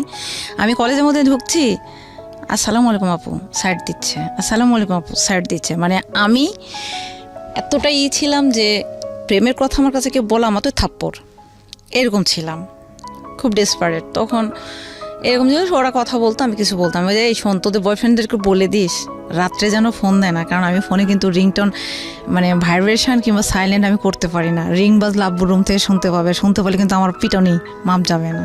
ওই রাত 8টার দিকে কল দিত, ভোর 6টা পর্যন্ত উনি লাইনে থাকতো, ইন্টারনেট থেকে কল দিত। আমি তো ভাই কি কথা বলবো, আমি বললাম ভালো আছেন, হ্যাঁ। খাওয়া দাওয়া করছেন, হ্যাঁ। তো তুমি কি করছো? আমি বলছি, পড়ছি। তো কথা বলবা না? তা আমি বলছি, পড়ছি তো, কথা বলবো কি করে? তো ঠিক আছে, তুমি লাইন কাটবা না। মানে ওনার চিন্তা ভাবনা ছিল যে আমি হয়তো অন্য কারোর সাথে কথা বলবো। তা আমি ফোনটা ভেবে লাইনে রেখে আমি ঘুমায় যেতাম। আমাদের বাসায় কোনো নেটওয়ার্ক পায় না, তো এই জানালার উপর ফোনটা রেখে আমি ঘুমায় যেতাম। ঘুম থেকে উঠে দেখতাম ওই লোকটা লাইনেই আছে। আজকের গেস্ট যিনি আছেন তাকে যদি আপনারা দেখতে চান সচক্ষে, তাহলে চলে আসতে হবে আমার ইউটিউব চ্যানেলটিতে। আমার ইউটিউবের ঠিকানা www.youtube.com/RJKibriya FM, RJKEBRIAFM। চ্যানেলটি আছে কিবরিয়া আরজে নামে। অ্যান্ড প্লিজ ওখানে যাওয়ার পর অবশ্যই সাবস্ক্রাইব বাটনে ক্লিক করে ডান পাশের বেল বাটনটি অন করে দেবেন। আপনাদেরকে যেটা বলতে চাই, সিচুয়েশন যখন একটু কড়া, যখন মন বসে না কাজে, তখন মন ঠিক করতে মুখ দিতে পারেন কাঁচা আমের স্বাদে। Pran mister mango candy, good mood guaranteed. বুঝতেই পারছেন, আপনারা শুনছেন মিস্টার ম্যাঙ্গো ক্যান্ডি প্রেজেন্স জীবন গল্প। আমি আরজে কিবরিয়া আপনার সাথে রয়েছি। জি সুইটি, শুরু করুন প্লিজ। তারপরে উনি এভাবে কথা বলে, আমি ওভাবে ঘুমায় যাই। প্রতিদিন উনি ফোন দেয়। নাম আমি- কি ছিল ভদ্রলোকের? সুমন, নাম সুমন। সুমন। আচ্ছা, পুরা নামটা না বলি, ঠিক আছে, সুমন। সমস্যা নেই। হ্যাঁ, সুমন। ঘুমায় গেলাম। প্রতিদিন দেখি একই ঘটনা, টানা 3 মাস। আমি ওই 8টা-9টার মধ্যে ঘুমায় যাই, উনি ফোনে লাইনেই থাকে। সকালবেলা যখন ফজর নামাজ পড়তে আমি উঠি, দেখি যে উনি গোলা খাগার দিচ্ছে, মানে কথা বলছে। আমি বলছি, ভাই আমি তো ঘুমাবো, ঘুম থেকে উঠলাম, আপনি এখনো ঘুমান নাই? এই বলে আমি ফোনটা কেটে রেখে আমার ভাবি তখন এই যে বাথরুমে যেতে গেলে আমার রুমের সামনে দিয়ে যেতে হয়। কি ব্যাপার?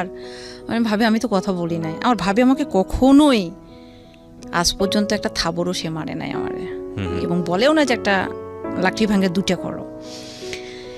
তো যাই হোক, আমি উঠতাম, পড়াশোনা করতাম। কলেজ লাইফের সময় উনি কখনোই ফোন দিত না, উনি ফোনই দিত রাত্রে। 3 মাস পরে উনি চলে গেলেন মালয়েশিয়াতে।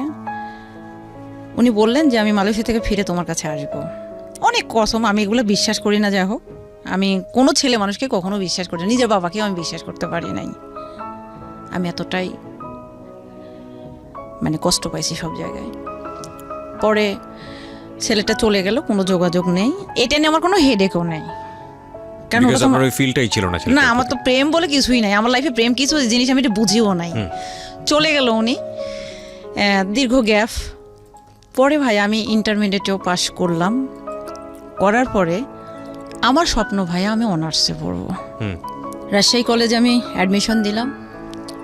2500 স্টুডেন্ট নেবে, আমি 2300 চলে আসলাম। কিন্তু ওনারা গাট করে একটা নিয়ম করে দিল যে 2000-এর বেশি নেবেন না। আমি ওখানে কেটে পড়লাম। আমার অ্যাডমিটটা ওইখানে একজন ব্ল্যাকমেল করলো, মানে যারা যে ব্যবসা করে, বোঝেন নাই? তখন তো রমরমা ব্যবসা ছিল স্টুডেন্ট ভর্তির। আমার অ্যাডমিট কার্ডটা, অরিজিনালটা এবং রেজিস্ট্রেশন কার্ডটা ওরা আটকায় দিল। আচ্ছা, যাই হোক, ডুপ্লিকেটটা আমার কাছে ছিল। আমি তারপরে পরের বছরে আমার আব্বু তখন বললো যে তুমি, আমার আব্বুর হচ্ছে স্বার্থ, ওনার স্বার্থ হচ্ছে যদি আমি ডিগ্রি কলেজে পড়ি, যেখান থেকে ইন্টারমিডিয়েট করেছি, তাহলে উনি ডেফিনেটলি আরেকবার ইলেকশনে যাইতে পারবে। যদি আরেকবার যায় তাহলে ওনার আবার কিছু লাভ হবে, এইরকম ওনার টেন্ডেন্সি। জি। তো আমার স্বপ্ন যে আমি অনার্সে পড়বো। পরে আমি তো কোনো মতেই ভর্তি হব না। তখন সবাই বলল, আমার প্রিন্সিপাল স্যার গেলেন, আল্লাহ ওনাকে বেহেশতে নসিব করি, উনি আমাকে যথেষ্টই হেল্প করেছেন। ওনার লেখা একটা বই আমার কাছে আছে। আমার প্রিন্সিপাল এবং অল কলেজের যত টিচার ছিলেন সবাই আমার বাসায় গিয়েছে। শুধু একটা কথাই, আব্বু বলছে যে ও ভর্তি হবে না, তোমরা সবাই যাও, ওকে রিকোয়েস্ট করো। সবাই আসছে, এসে মানে আব্বু কিন্তু একজন জাদ্রেল মানুষ ছিলেন, তখন সবাই আসছে। আসার পর বলছে যে মা তুমি একটা কাজ করো, তুমি এখানেই ভর্তি হও, এখানে ডিগ্রি করো, তারপর প্রিভিয়াস করো, তারপর মাস্টার্স করো। আমি বলছি না, আমি অনার্স পড়বো, অনার্সের আলাদা মূল্যায়ন আছে। বলছে না, এখন ডিগ্রিতেও মূল্যায়ন দিয়েছে। আমি বলছি না, আমি অনার্স পড়বো, অনার্স পড়লে পড়বো, নাহলে না, পুরো সার্টিফিকেট আমি ছিঁড়ে ফেলবো। তখন আমাকে আমার এক রোলটা রেখে দিল, দিয়ে সবাইকে ভর্তি করালো। আচ্ছা। পরে আমি ভর্তি হব না 47। তখন বান্ধবীরা যা বোঝালো যে দেখ দোস্ত, সবার ভাগ্যে তো সব হয় না, আমরাও তো পড়তেছি। মানে ডিগ্রি পড়বেন এই কারণে ক্লাসে গেলেন না? হ্যাঁ। 6 মাসের মধ্যে যত পড়াশোনা হয়েছে সব শিটমেট স্যারেরা আব্বুর হাতে হাতে পাঠাইছে। তারপরও আমি পড়বো না। তারপরও আমি জিত করে আবার নাটোরে এনএস কলেজে অ্যাডমিশন দিলাম। অ্যাডমিশন দেওয়ার পরে ভাই আমার চান্স হলো। আমার চয়েস দিল হচ্ছে ইকোনমিক্স, দর্শন একটা, অর্থনীতি একটা, বাংলা, ইংলিশ। তা আমার চিন্তা ভাবনা ছিল যে আমি অর্থনীতি পড়বো। আমার অর্থনীতি স্যার আমাকে উৎসাহ দিল। আমার বাবার কথা, তুমি ইংলিশ পড়ো। আমি বলছি আব্বা, ইংলিশ হচ্ছে ফরেন ল্যাঙ্গুয়েজ, আমি কখনো টিউশন করিনি, কিন্তু আমি নিজের থেকে যতটুকু করছি করে আসছি। বাট আমি ইংলিশটা পড়বো না, আমি আব্বা অর্থনীতিটা পড়ি, না হলে বাংলা পড়ি না। বাংলার প্রফেসরদের ভাত হয় না, ইংলিশ পড়লে পড়ো, না হলে পড়ো না। পরে কি করব, তখন বলতেছে, তা আমি বলছি ঠিক আছে আমি ইংলিশই পড়বো। তো নাটোর গুড়ের আড়তের সাথে আমার মামার বাসা, আম্মুর হচ্ছে মামাতো ভাইয়ের বাসা। মামানি তখন বলল ও আমার বাসায় থাকবে, 2-3টা টিউশনই করবে, আর মাসে আপনি 1,000 টাকা দিতে পারবেন না ভাই, তাহলে মেয়েটা এখানে পড়ুক, চাল ডাল তো লাগছে না, আমার বাবার কথা 1,000 টাকাও দেব না। তখন বিশ্বাস করবেন না ভাইয়া যে স্বপ্ন ভাঙলে কেমন লাগে, সেদিন আমি দেখছি প্রচণ্ড কান্না, আমাকে ভর্তি করালো না। তখন আমি ডিগ্রি পড়লাম, ডিগ্রি পড়তে পড়তে ভাইয়া ডিগ্রি ফার্স্ট ইয়ার পরীক্ষার পরে আমার বড় দুলা ভাইয়ের সাথে একটা লোক বিজনেস করতেন, দাড়ি, 32 এজ, কালো মোটা, বিজনেস করতেন, আলুর প্রজেক্ট করতেন, যেটা আমাদের থানার পাশে। এই লোকটার সাথে তখন আমাদের পরিচয় হলো, আমাদের বাসায় আসলো, এসে উনি আজান দেয়, নামাজ পড়ে, কোরআন পড়ে, এবং আমি তো দেখতেছি না যে বরখা টরখা পড়ি আমি কারোর সাথে, আর আমার ফোন নাম্বার তো কারো কাছে না, শুধু আমার পরিবারের লোকজনের কাছে আর আমার স্যারদের কাছে ছিল। আমার আব্বু প্রত্যেকটা ক্লাসে আমাকে ফোন দিত যে আমি ক্লাসে আছি কি না, আমি ফোন না ধরলে স্যারকে ফোন দিত যে পাগলি কি ক্লাসে আছে। কলেজে প্রত্যেকটা স্যার আমাকে পাগলি ডাকতো, মানে খুব দুষ্টু, সাইকেল নিয়ে চলে যেতাম কলেজের মধ্যে, স্যারের সাইকেল নিয়ে চলে গেছি, স্যারের মোটর সাইকেল নিয়ে চলে গেছি, এরকম। আর আব্বু একটা কাজ করতো, 2টা রেস্টুরেন্ট ঠিক করে দিয়েছিল, একটা হচ্ছে আমি একটা কোচিং করতাম ওইখানে খাওয়ার জন্য, আর একটা হচ্ছে ওইখানে যদি খাওয়া দাওয়া না করতে পারি তাহলে যেন এসে কলেজের গেটে একটা হিন্দু মামা ছিল ওখানে, তো বান্ধবীদের না খাইতাম, এসে বলতাম আব্বু এত টাকা বিল হয়েছে। তো আব্বু আমাকে 10 টাকা দিলে আম্মু শুধু ঝগড়া করতো, তুমি ওকে টাকা দাও কেন, মানে আম্মা সবসময় কেমন যেন, আমি সবসময় বলতাম আম্মা তুমি কি আমার নিজের মা, আর মারতো। তো এইভাবে যখন চলতে চলতে তখন আমি পাশ করলাম, তখন আমি ভর্তি হলাম, তখন আমার বড় দুলা ভাই বলল যে ভাই ওর নাম্বার তো আমার নাম্বারটা চাইলো ওই লোকটা, দুলা ভাইয়ের যে ফ্রেন্ড যে বিজনেস করে, তো বলছে ভাই ওর নাম্বারটা তো কাউকে দেওয়া হয় না, আমি নিজেও জানি না ওর নাম্বার, আব্বু কিন্তু ওকে মারবে, নাম্বার টাম্বার দেওয়া যাবে না। যাই হোক দুলা ভাই বলতেছে আরে লোকটা তো নামাজি, নাম্বারটা দাও। উনি তখন ফোন দিত কেমন আছেন আপু, এসে উনি আমার বিয়ে লাগালো, বিয়ে ভেঙে গেল, এই যে দাঁতটা উঁচু তাই বিয়ে ভেঙে গেল। যাই হোক লোকটা চলে গেল, ওই লোকটা ফোন টোন দিত। হঠাৎ একদিন লোকটা আমাকে বলতেছে আপনার দুলাভাই তো অসুস্থ, আপনাকে যেতে বলছে, কলেজের গেটে এসে বলছে। তা আমি বলছি যে দুলাভাই তখন ফোন নাই, তাই আমি বলছি তাহলে দুলাভাই অসুস্থ আমি কীভাবে জানবো, আমি যাবো না, আমি বাসায় যেতে হবে। বলছে চলেন, যাই দেখি ভাইয়া উনি পুরা লোকজন নিয়ে মানে আমাকে বিয়ে করবে। এই ব্যবসায়ী লোকটা, আলুর ব্যবসায়ী লোকটা, সে কিন্তু বিবাহিত, 2 বাচ্চার বাবা। আচ্ছা। তখন আমাকে ওখানে ভাইয়া বলতে গেলে অস্ত্রের মুখে ধরে আমাকে ওনারাই বিয়ে করালো। করানোর পরে আমি তো চলে আসলাম বাসায় পালায়া। এই ঘটনার উপর কেন্দ্র করে নিয়ে আমার পুরা গ্রামের লোক, এটা গেল তো এই সাইডে, উনি বিয়ে করলে আমি চুপ করে এসে বাসায় থেকে গেলাম, বললাম না কাকু ভয়ে। সাইন টাইন কিন্তু ওনারাই করলো, 1 লক্ষ টাকা মহারণা মানলো। এর মধ্যে বাসাতে হয়েছে কি, বরেন্দ্র বহুমুখী উন্নয়ন কর্তৃপক্ষ আপনি চিনবেন যেহেতু বগুড়াতে আছে, তো বরেন্দ্রর কিছু টাকা আমার অ্যাকাউন্টে জমা হয়েছিল, প্রায় 3.25 লক্ষ টাকা। এটা কি করলো, আমার গ্রামের একটা মুরব্বী ছেলে আছে, উনি তখন এই টাকাটা বিভিন্ন ব্যাংকে যায়া আমার চেক জালিয়াতি করলো, করে ওরা টাকাগুলো উঠাইছে, ওদের মধ্যেই ভাগাভাগি না গ্যাঞ্জাম বাজছে। বাজার পরে এটা আব্বুকে বললো, আমি কিন্তু বিয়ে পর্যন্ত স্টপ রাখছি। ভাগাভাগি নিয়ে যখন গ্যাঞ্জাম বাঁধলো তখন আব্বুকে একজন ইনফর্ম করলো যে চাচা সুইটির নামে যে টাকা আছে ওই যে এনজিওতে, এই টাকাটা কিন্তু চুরি করে ওরা তুলে ফেলেছে। কি বলো? আব্বু তখন খোঁজ নিয়ে দেখে, হ্যাঁ কয়েকটা থানার মধ্যে ব্যাংকে যারা ভাঙ্গাইছে টাকাগুলো। তখন আব্বু বললো কি ব্যাপার, তোরা টাকাগুলো এভাবে তুলছিস? তখন ওরা করলো কি, 52টা শেয়ারদার এই প্রজেক্টে, তার মধ্যে আমার বাবা একজন, এই 52 জনের মধ্যে মনে করেন 4 জনে টাকা তুলছে, আর বাকি যারা আছে এই টোটাল লোকগুলোর মধ্যে আমার বাবা। এখন সবাইকে তারা বোঝালো যে টাকাটা সুইটির বাপ তুলেছে, তুলে ওরা আত্মসাৎ করেছে। তখন আমাদেরকে একঘরিয়া করলো আবারও, এবং একটা রিজন নিল যে সুইটি পালায় যে বিয়ে করছে। দেওয়ার পরে আমার বাবার ওই রে মার আমাকে, তুই বিয়ে করেছিস, এই করেছিস, সেই করেছিস, এতগুলো টাকা ওরা তুলেছে, তুই কখনো অ্যাকাউন্ট চেক করিস নাই? না, কিন্তু এখানে আমার একটা প্রশ্ন আছে। আপনি অত্যন্ত সাহসী, সেটা ছোটোবেলা থেকে আমরা গল্প শুনে বুঝতে পারছি। এরকম একটা বিয়ে আপনাকে করলো তারা, আপনি পরবর্তীতে কোনো স্টেপ কেন নেননি ওই সময়ের মধ্যে? আমি স্টেপটা নেওয়ার সুযোগ পাইনি তো, কারণ আমি বাসায় আসার পর তো আমার মারপিট শুরু হয়ে গেল। আর এই যে এক ঘরে করে দিল, এদিকে টাকার এদিকে দৌড়াবো না ওই ব্যক্তির প্রতি আমরা স্টেপ নেব। আমাকে তো বিশ্বাসই করলো না, আমাকে তো বাসা থেকে বের করে দিল রাত 12টার সময়। আমি চলে এলাম মার খেয়ে। এটা হচ্ছে 2009 সালের ডিসেম্বর মাসের 17 তারিখে। তখন আমার পাশের বাড়ির এক ভাইয়া বলল, যেটাই হোক, সত্য মিথ্যা জানি না, নিজের জীবনটা নষ্ট করিস না, পড়াশোনাটা করিস। আমার মা আমাকে বাধা দিল, কিন্তু আমার ভাই, 2 ভাইকে আমি পিটাইলাম। পিটাই কপালটা ফাটাইছিলাম দুজনারই, ইট দিয়ে বাড়ি দেয়া। মানে বাবা আমাকে এত বেশি ভালোবাসে, বাবা এই পরিমাণ মারলো এবং গলাতে যখন গামছা দিল, আমার এই জায়গাতে দাগটা অন্তত 6 মাস মেলাইছিল না, এবং জিভ আমার বের হয়ে আসছিল। বড় ভাই কোনো রকমে আমাকে বাঁচায় দিল। পরে 6টা 3 পিস, একটা সাইড ব্যাগ, ঠিক এতটুকু একটা ছোট সাইড ব্যাগ, আর 14টা বই নিয়ে আমি বাসা থেকে বের হয়ে চলে গেলাম। কোথায় গেলাম? খালার বাসায়, মেজো খালার বাসায়। 23 দিন থাকলাম। আমার খালু একটা মেয়ের সাথে অকারেন্স করার ফলে আমার খালাতো ভাই ধরছে, যার ফলে রাগ আছে, আমার সাথে আর কথা বললো না। 23 দিন থাকলাম, 23টা কথা বললো না। আমার খালাতো বোন, যাকে আমি কোলে পিঠে করে মানুষ করলাম, সে আমাকে বলে কি, এত ভালো হলে বাবার বাড়ির জায়গা হয় না? আর আমার খালাতো ভাই, যে কোনোদিন আমার চোখের উপর চোখ তুলে একটা কথা বলেনি, সে আবার বলতেছে যে যত সব জঙ্গল এসে আমাদের বাসায় জমে। 23 দিন আমার লাইফে ভাই, এই পর্যন্ত আমি 23 দিনের মধ্যে 22 দিন প্রাইভেট পড়ছিলাম। এক বড় ভাইয়ের কাছে, আমার ভাবির বাবার বাসার সাথে বাসা, খালার বাসা থেকে। কিন্তু সবাই বলে, কি রে তোর বাসা এখানে, তুই এখানে প্রাইভেট পড়তে আসিস, তুই উল্টা মুখে আসিস কেন? আমি বলছি, আরে বাসায় একটু ঝামেলা, আমি ওখান থেকে আসি, বলি না কাউরে।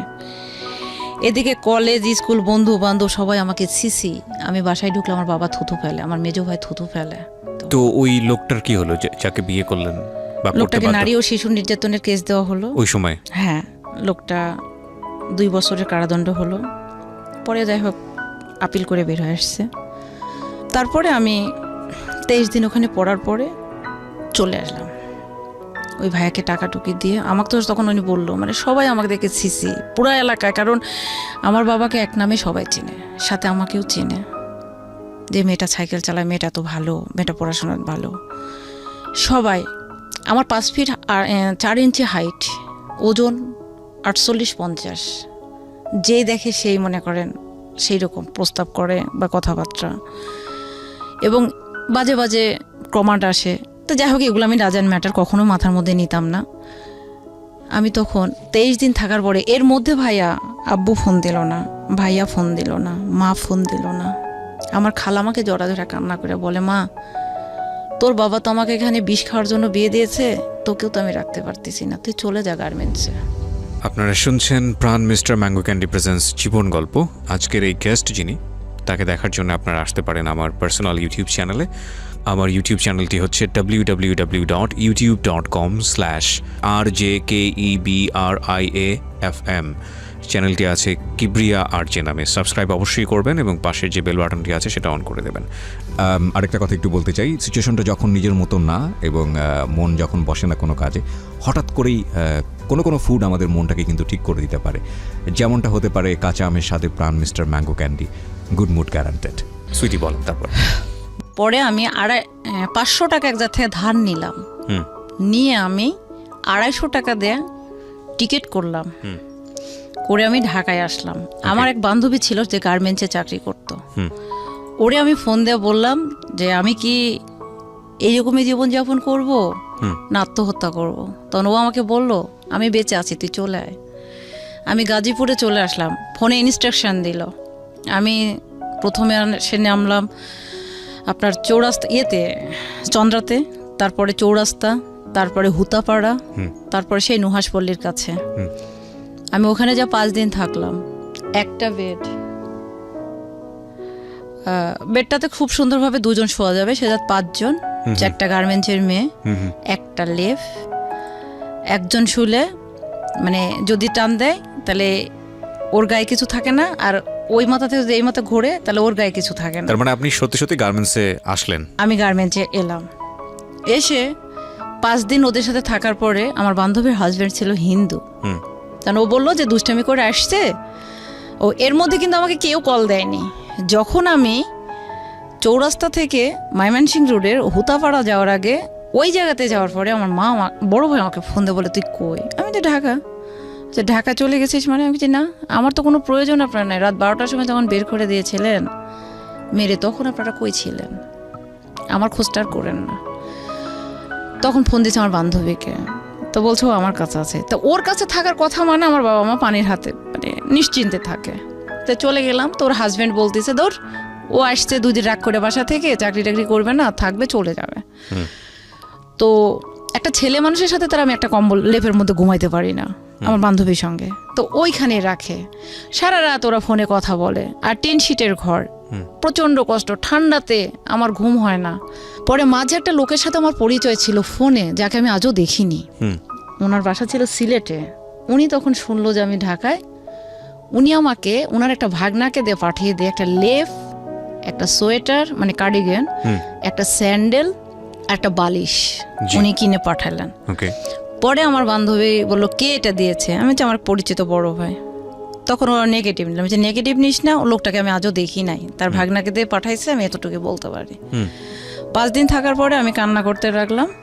পরে আমার বান্ধবী আমাকে বললো যে সাভারে একটা জায়গা আছে, আমি কি নাম করতে পারি ভাইয়া? জি শিওর। ওই জায়গাটার নাম হচ্ছে রাজা কংসনারায়ণের বাড়ি মনে হয়। ওই ঠিক আছে, সমস্যা নাই, আপনি যে কোনো একটা জায়গায়। হাই কম্পোজিট নিটওয়্যার এই ফ্যাক্টরিতে আমাকে একটা মহিলা ম্যাটারনিটি লিফে গেল, তার পরিবর্তে ওইখানে আমাকে মানে ওই টাইমটার জন্য কন্ট্রাক্টে গেলাম। তো আমার একটা স্যালারি ধরলো 7,000 8,000, আর যদি শুক্রবারে যাই তাহলে 500 টাকা। আমি যদি ভুল না করে থাকি বিষয়টা এরকম দাঁড়াচ্ছে যে আপনি সত্যি সত্যি গার্মেন্টসে আপনি জয়েন করলেন। আমি গার্মেন্টসে গেলাম এবং তখন হচ্ছে আপনি ডিগ্রিতে পড়ছিলেন, পড়াশোনা ব্রেক, ফার্স্ট ইয়ার কিন্তু পড়ছি। পড়াশোনাটা ব্রেক হয়ে গেল ওই কলেজে, যে কলেজে আপনি পড়তেছিলেন? না, আমি ব্রেক কিন্তু হয়নি, পড়াশোনাটা আমার ওইখানে ফার্স্ট ইয়ার আমি পরীক্ষা দিয়েছি ডিগ্রি। উনি কিন্তু অলরেডি হাজতে, আর এই যে আমার যে জালিয়াতি করলো মহিলা, ওনারা দুজনে কিন্তু হাজতে। কোন মানে যে আপনার টাকা ব্যাংক জালিয়াতি করলো, দুজন মহিলাও মহিলা না, হাজব্যান্ড ওয়াইফ দুজনেই। আচ্ছা, তারপরে কিন্তু আমি ঢাকায় চলে আসলাম। তার মানে বিষয়টা দাঁড়াচ্ছে যে আপনার অ্যাকাউন্ট থেকে যারা চেক জালিয়াতি করেছে তাদেরকেও আপনি হাজতে ভরেছেন। এবং আরেকটা বিষয় হচ্ছে যে আপনার সঙ্গে যে চিট করলো, যে আমাকে হচ্ছে নারী ও শিশু নির্যাতনের মামলাতে, সেও হাজতে আপনার গেল।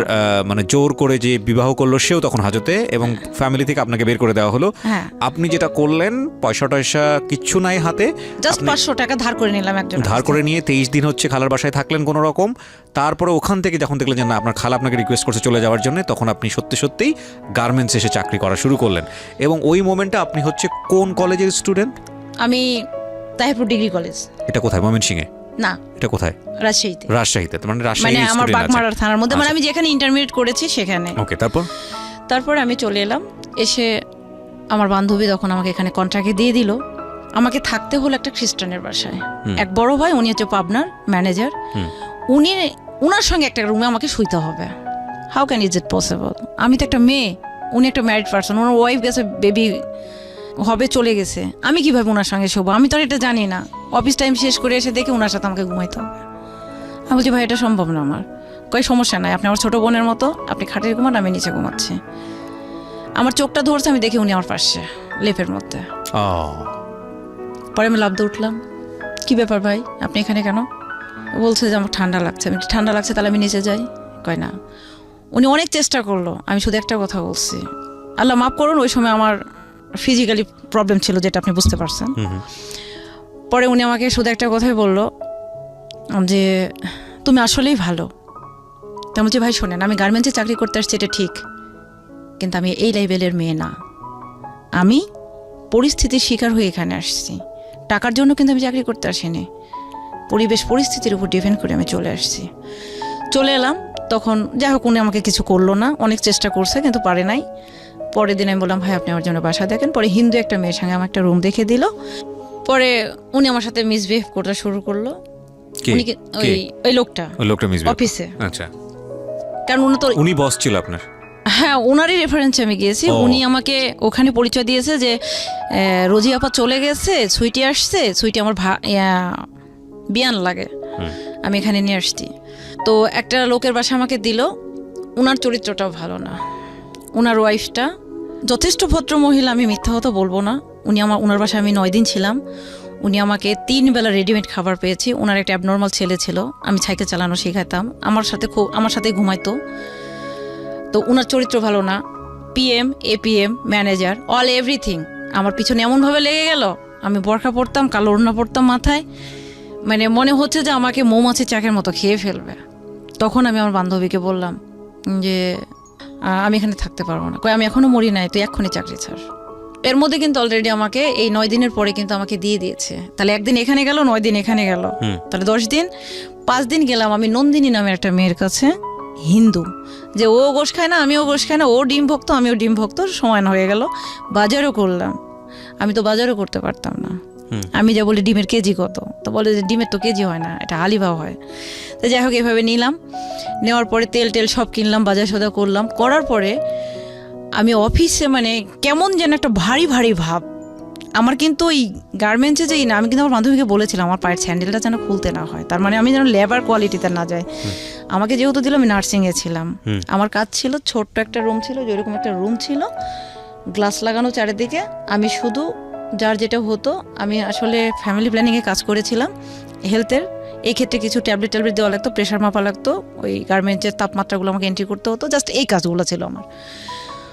পরে আমি ওকে বললাম যে এই অবস্থা ভালো না, সঙ্গে সঙ্গে আমি একটা ক্যাব ভাড়া করলাম, করে চাল 2 কেজি, মানে ডাল 2 কেজি থেকে 1 কেজি আলাদা করলাম, মানে সব আলাদা আলাদা করে নিয়ে নন্দিনী নামে অর্ধেক রেখে, অর্ধেকটা আমি নিয়ে আমি নন্দিনীকে বললাম, নন্দিনী আমার এখানে থাকা টাফ, কারণ আমি জানি যে রাতের মধ্যেই আমাকে কিডন্যাপ করবে, মানে তুলে নিয়ে যাবে, এইরকম একটা সিচুয়েশন আমাকে কয়েকজন একটু ইনফর্ম করলো।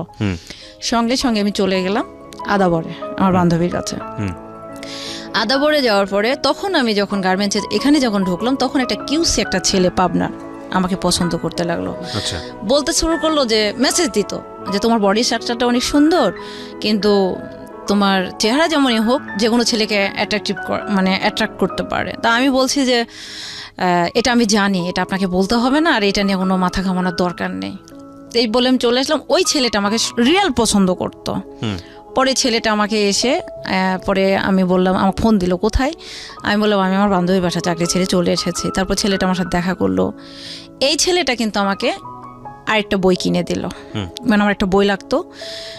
তখন আমার এই বাড়িয়ালি তখন কী করলো, আমার বান্ধবী তখন অফিসে, তখন সে বললো কি, তুমি তো সুইটিকে নিয়ে এসে রাখছো, সুইটি তো ভালো মেয়ে না, এই সে হাবি যাবে। তখন আমার বান্ধবী আমাকে বলতেছে যে আমি আইসা যেন তোরে না দেখি অফিসে, বাসায়, এইরকম একটা মানে আমাকে বললো। তখন আমি সঙ্গে সঙ্গে তাও বাসা ছাড়লাম না ছেড়ে আমি থাকলাম। পরে শাকিলকে ফোন দিলাম যে ভাই তুই আমার এখন একটা ব্যবস্থা নেই, আমার এখন আর থাকার কোনো জায়গা নেই।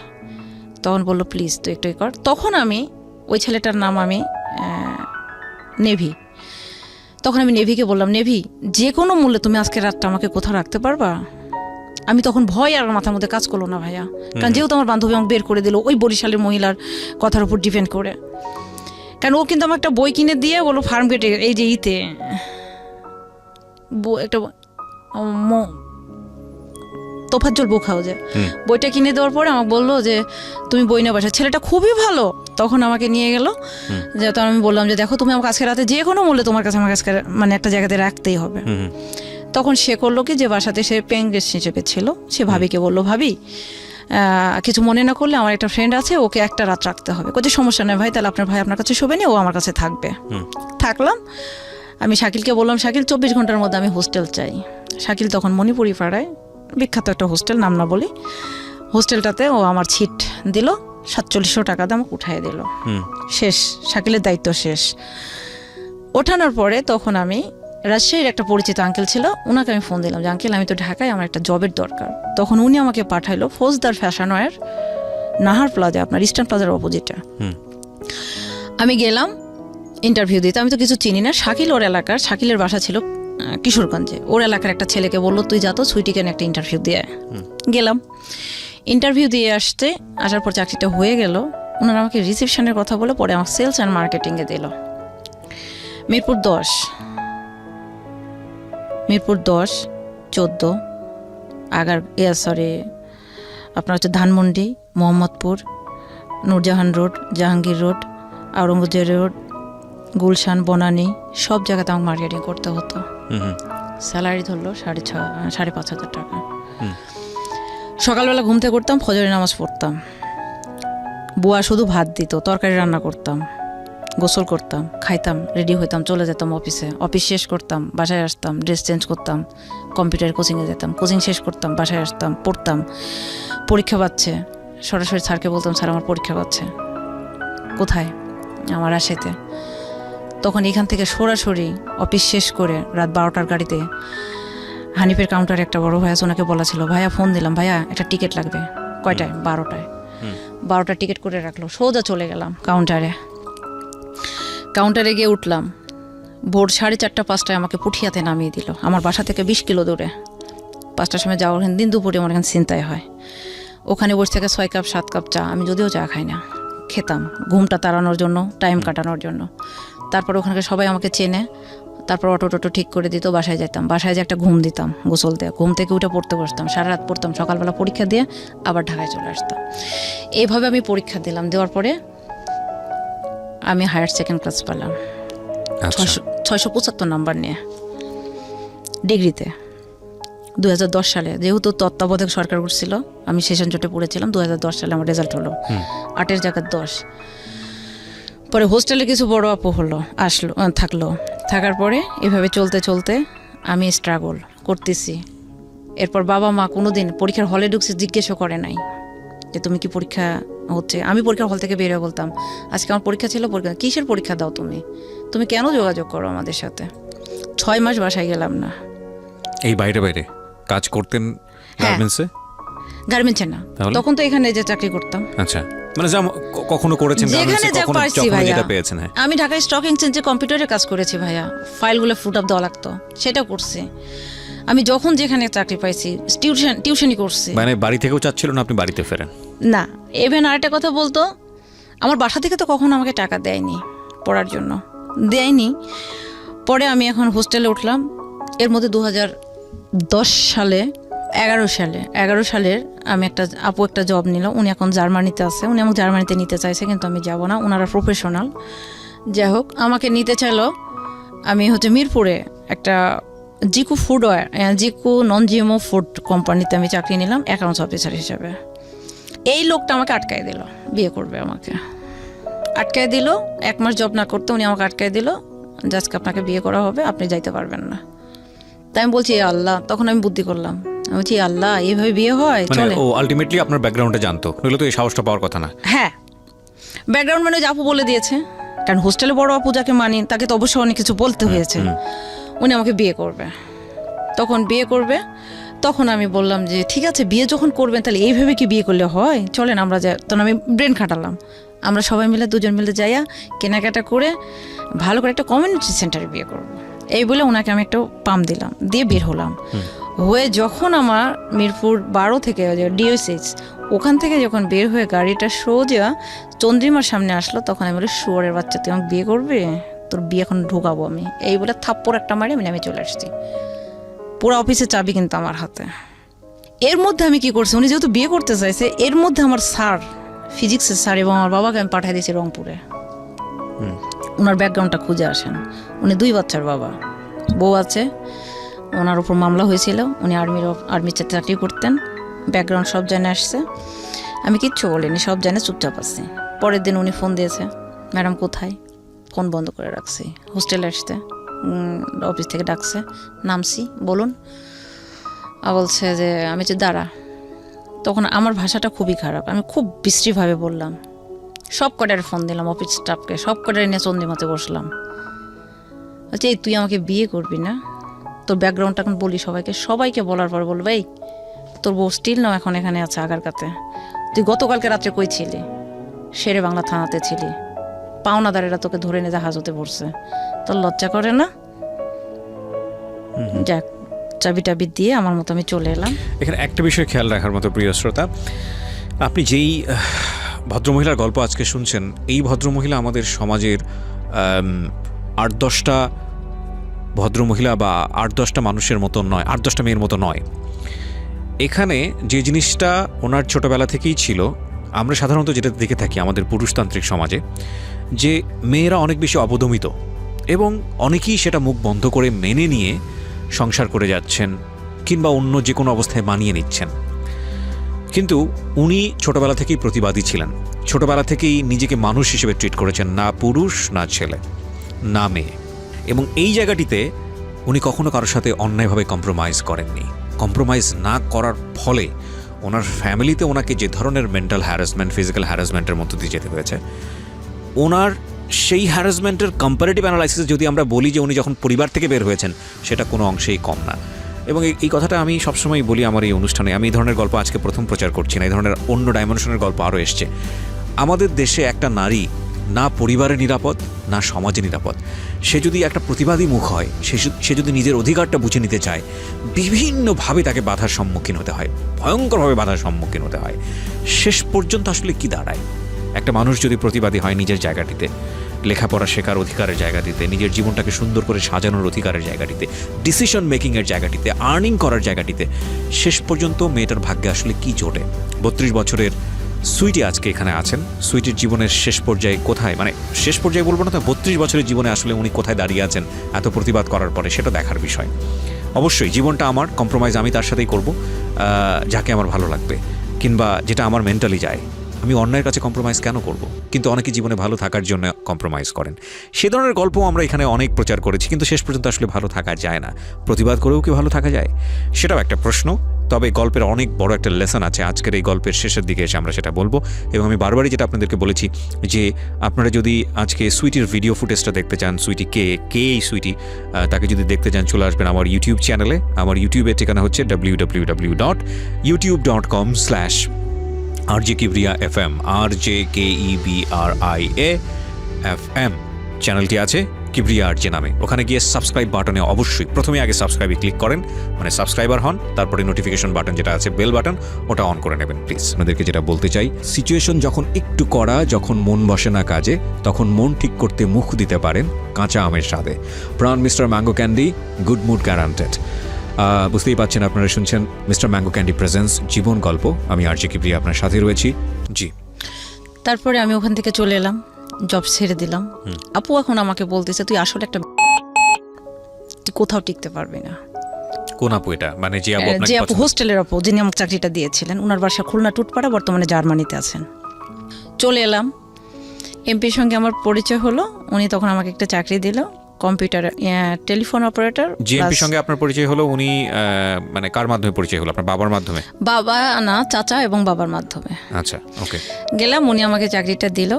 আমি ইন্টারভিউ নিল, আমি ওনাকে বললাম, ওনার পরে যে লোকটা ছিল উনি ইন্টারভিউটা নিল, নেওয়ার পরে উনি আমাকে ইংলিশে প্রশ্ন করলো। তো আমি তো ইংলিশের তেমন কিছু জানি না, পরে আমি অনেকটাই করেছি, রিকভার করেছি। পরে রাজনৈতিক ক্ষেত্রে দেখা গেল যে ইলেকশনে দাঁড়ালো, আমাদের এলাকা থেকে বহুজন টাকা তুলে তুলে খায়, কিন্তু কেউ বিদ্যুতের লাইন করে দিতে পারেনি। পরে আমি আজমপুর, এটা মানে ওয়াবদা না পল্লী বিদ্যুৎ, যাই হোক, আমি ওনার চেয়ারম্যানের সঙ্গে আমি বসুন্ধরা সিটিতে, স্কয়ার হসপিটালে ওনার সঙ্গে, ওনার ছেলে অসুস্থ ছিল, আমি আর আমার বাবা দেখা করে ওনার সাথে 2,78,000 টাকা দিয়ে আমি 48টা মিটার কিনে নিয়ে যে আমি অত্র এলাকায় বিদ্যুতায়নটা করে দিয়েছি, আমি নিজে এবং আমার বাবা। এবং এটাতে আমাকে অ্যাপ্রুভ দিয়েছিলেন, ডিও লেটারটা দিয়েছিলেন এমপি। পরে আমি বিদ্যুতায়নও হলো, ওনার ভাই বিদ্যুতের ইয়ে থেকে দাঁড়ালো ভোটে, আমার বাবা দাঁড়ালো, আমার বাবা নমিনেশন পালো, ওনার ভাইটা পেলো না, যার ফলে চাকরিটা আমি করতে পারলাম না। আপনি বুঝতে পেরেছেন, চাকরিটা করতে পারলাম না, কারণ পানিতে বাস করে জলেতে বাস করে তো কুমড়ের সাথে ঝগড়া করা যাবে না। চাকরিটা ছেড়ে চলে এলাম। আসার পরে আমার চাকরি হলো নাহার প্লাজাতে। আমার স্যার, ম্যাডাম হচ্ছে ম্যানেজার ছিল, উনি হচ্ছে বরিশালে, উনি শুক্রবারে অফিস করতেন, শনিবারে করতেন না। আর আমি শুক্রবারে করতাম না, শনিবারে করতাম। কিন্তু শনিবারে অফিস করার পরে উনি আমাকে, ম্যাডাম যখন থাকতো উনি আমাকে আপনি বলতেন, ম্যাডাম যখন থাকতো না উনি আমাকে তুমি বলতেন। এবং আমি যখন কম্পিউটারে কাজ করি, উনি পিছন থেকে এসে আমার হাতের পড়া দিতেন। তখন আমি উঠে দাঁড়ায় বলছি, স্যার সরি, আপনি এভাবে আমার হাতের উপর হাত রাখতে পারেন না। পরে এভাবে তো আসে, ওই দিনটা চলে গেছে, আমি চলে আসছি। পরের দিনে আমি যাই দেখি গ্লাসের মধ্যে ওনারা দুজনে, বুঝতে পারছেন ভাইয়া, দেখছি যখন, তখন আমি উপরে এসে বসছি। বসার পরে উনি বলছে, কি ব্যাপার মেয়ে, তুমি কাজ করছো না? আমি বলছি, স্যার আমি কাজ করবো না, আমি চাকরিটা ছেড়ে দেবো। কেন? আমি বলছি, আপনারা নষ্টমি করতেছেন, এটা অফিস না, আমি চাকরিটা করবো না। তখন আমাকে বলতেছে কি, এই মেয়ে তুমি কি বলতে চাও, চাকরি ছাড়ার একটা সিস্টেম আছে না? আমি বলছি, আপনি কোনো সিস্টেম রাখছেন? আপনার কথা ছিল আপনার আমি অ্যাকাউন্টস ডিপার্টমেন্ট দেখবো। আপনি আমাকে অ্যাকাউন্টস দেখান, আপনি আমাকে মার্কেটিং করান, আপনি আমাকে সেলস করান, আপনি আমাকে রিসিপশন করান, আমি কি মক্কেল পাইছেন? আমি চাকরি করবো না, চলে যাবো। কয় বেতন তুমি পাবো না। আমি যে বেতন আপনি 24 ঘন্টার মধ্যে দেবেন না 24 মিনিটের মধ্যে দেবেন ডিসাইড করেন আপনি। আমি চলে গেলাম। এটা গেল আমার চাকরির সূত্র। আমি তখন আমার দুলা ভাই, আমার মেজো ভাইয়ের টাকা নিয়েছে একজন, সে টাকাটা দেয়নি, এটা নিয়ে সে গ্যাঞ্জাম করছে। এটা নিয়ে এলাকায় কিছু হিরোইনসি এবং কিছু নেতারা আছে, তারা নিয়ে গ্যাঞ্জাম বাঁধাইছে। মেজো ভাইকে পুলিশের মানে খুঁজছে। এর মধ্যে আম্মা ফোন দিয়ে কান্নাকাটি শুরু করে দিয়েছে। 6 মাসের মধ্যে কিন্তু আমি বাসায় যাইনি।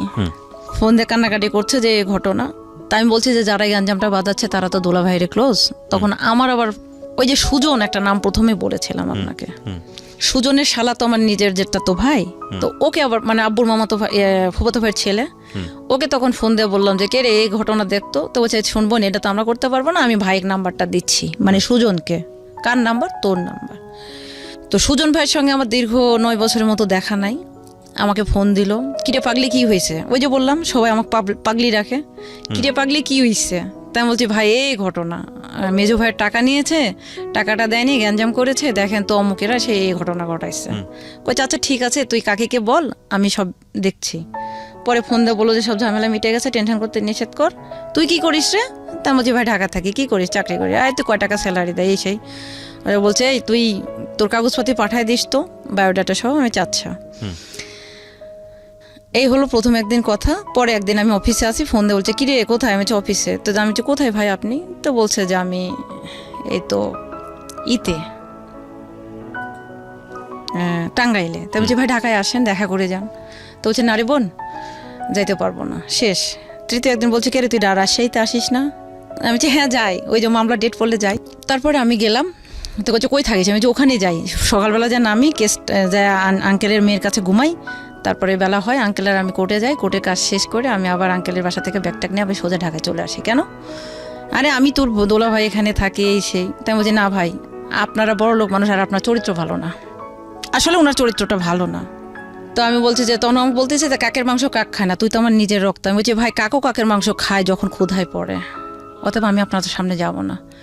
যাই হোক, এই কথা বলার পরে আমার হচ্ছে ভাই এখন বলি ডিসেম্বরের 8 তারিখে কেসের ডেট পড়লো। আমার অফিসে বলে আমি 6 তারিখে ছুটি নিলাম, যে তাহলে আমি যে একদিন মায়ের কাছে থাকতে পারবো।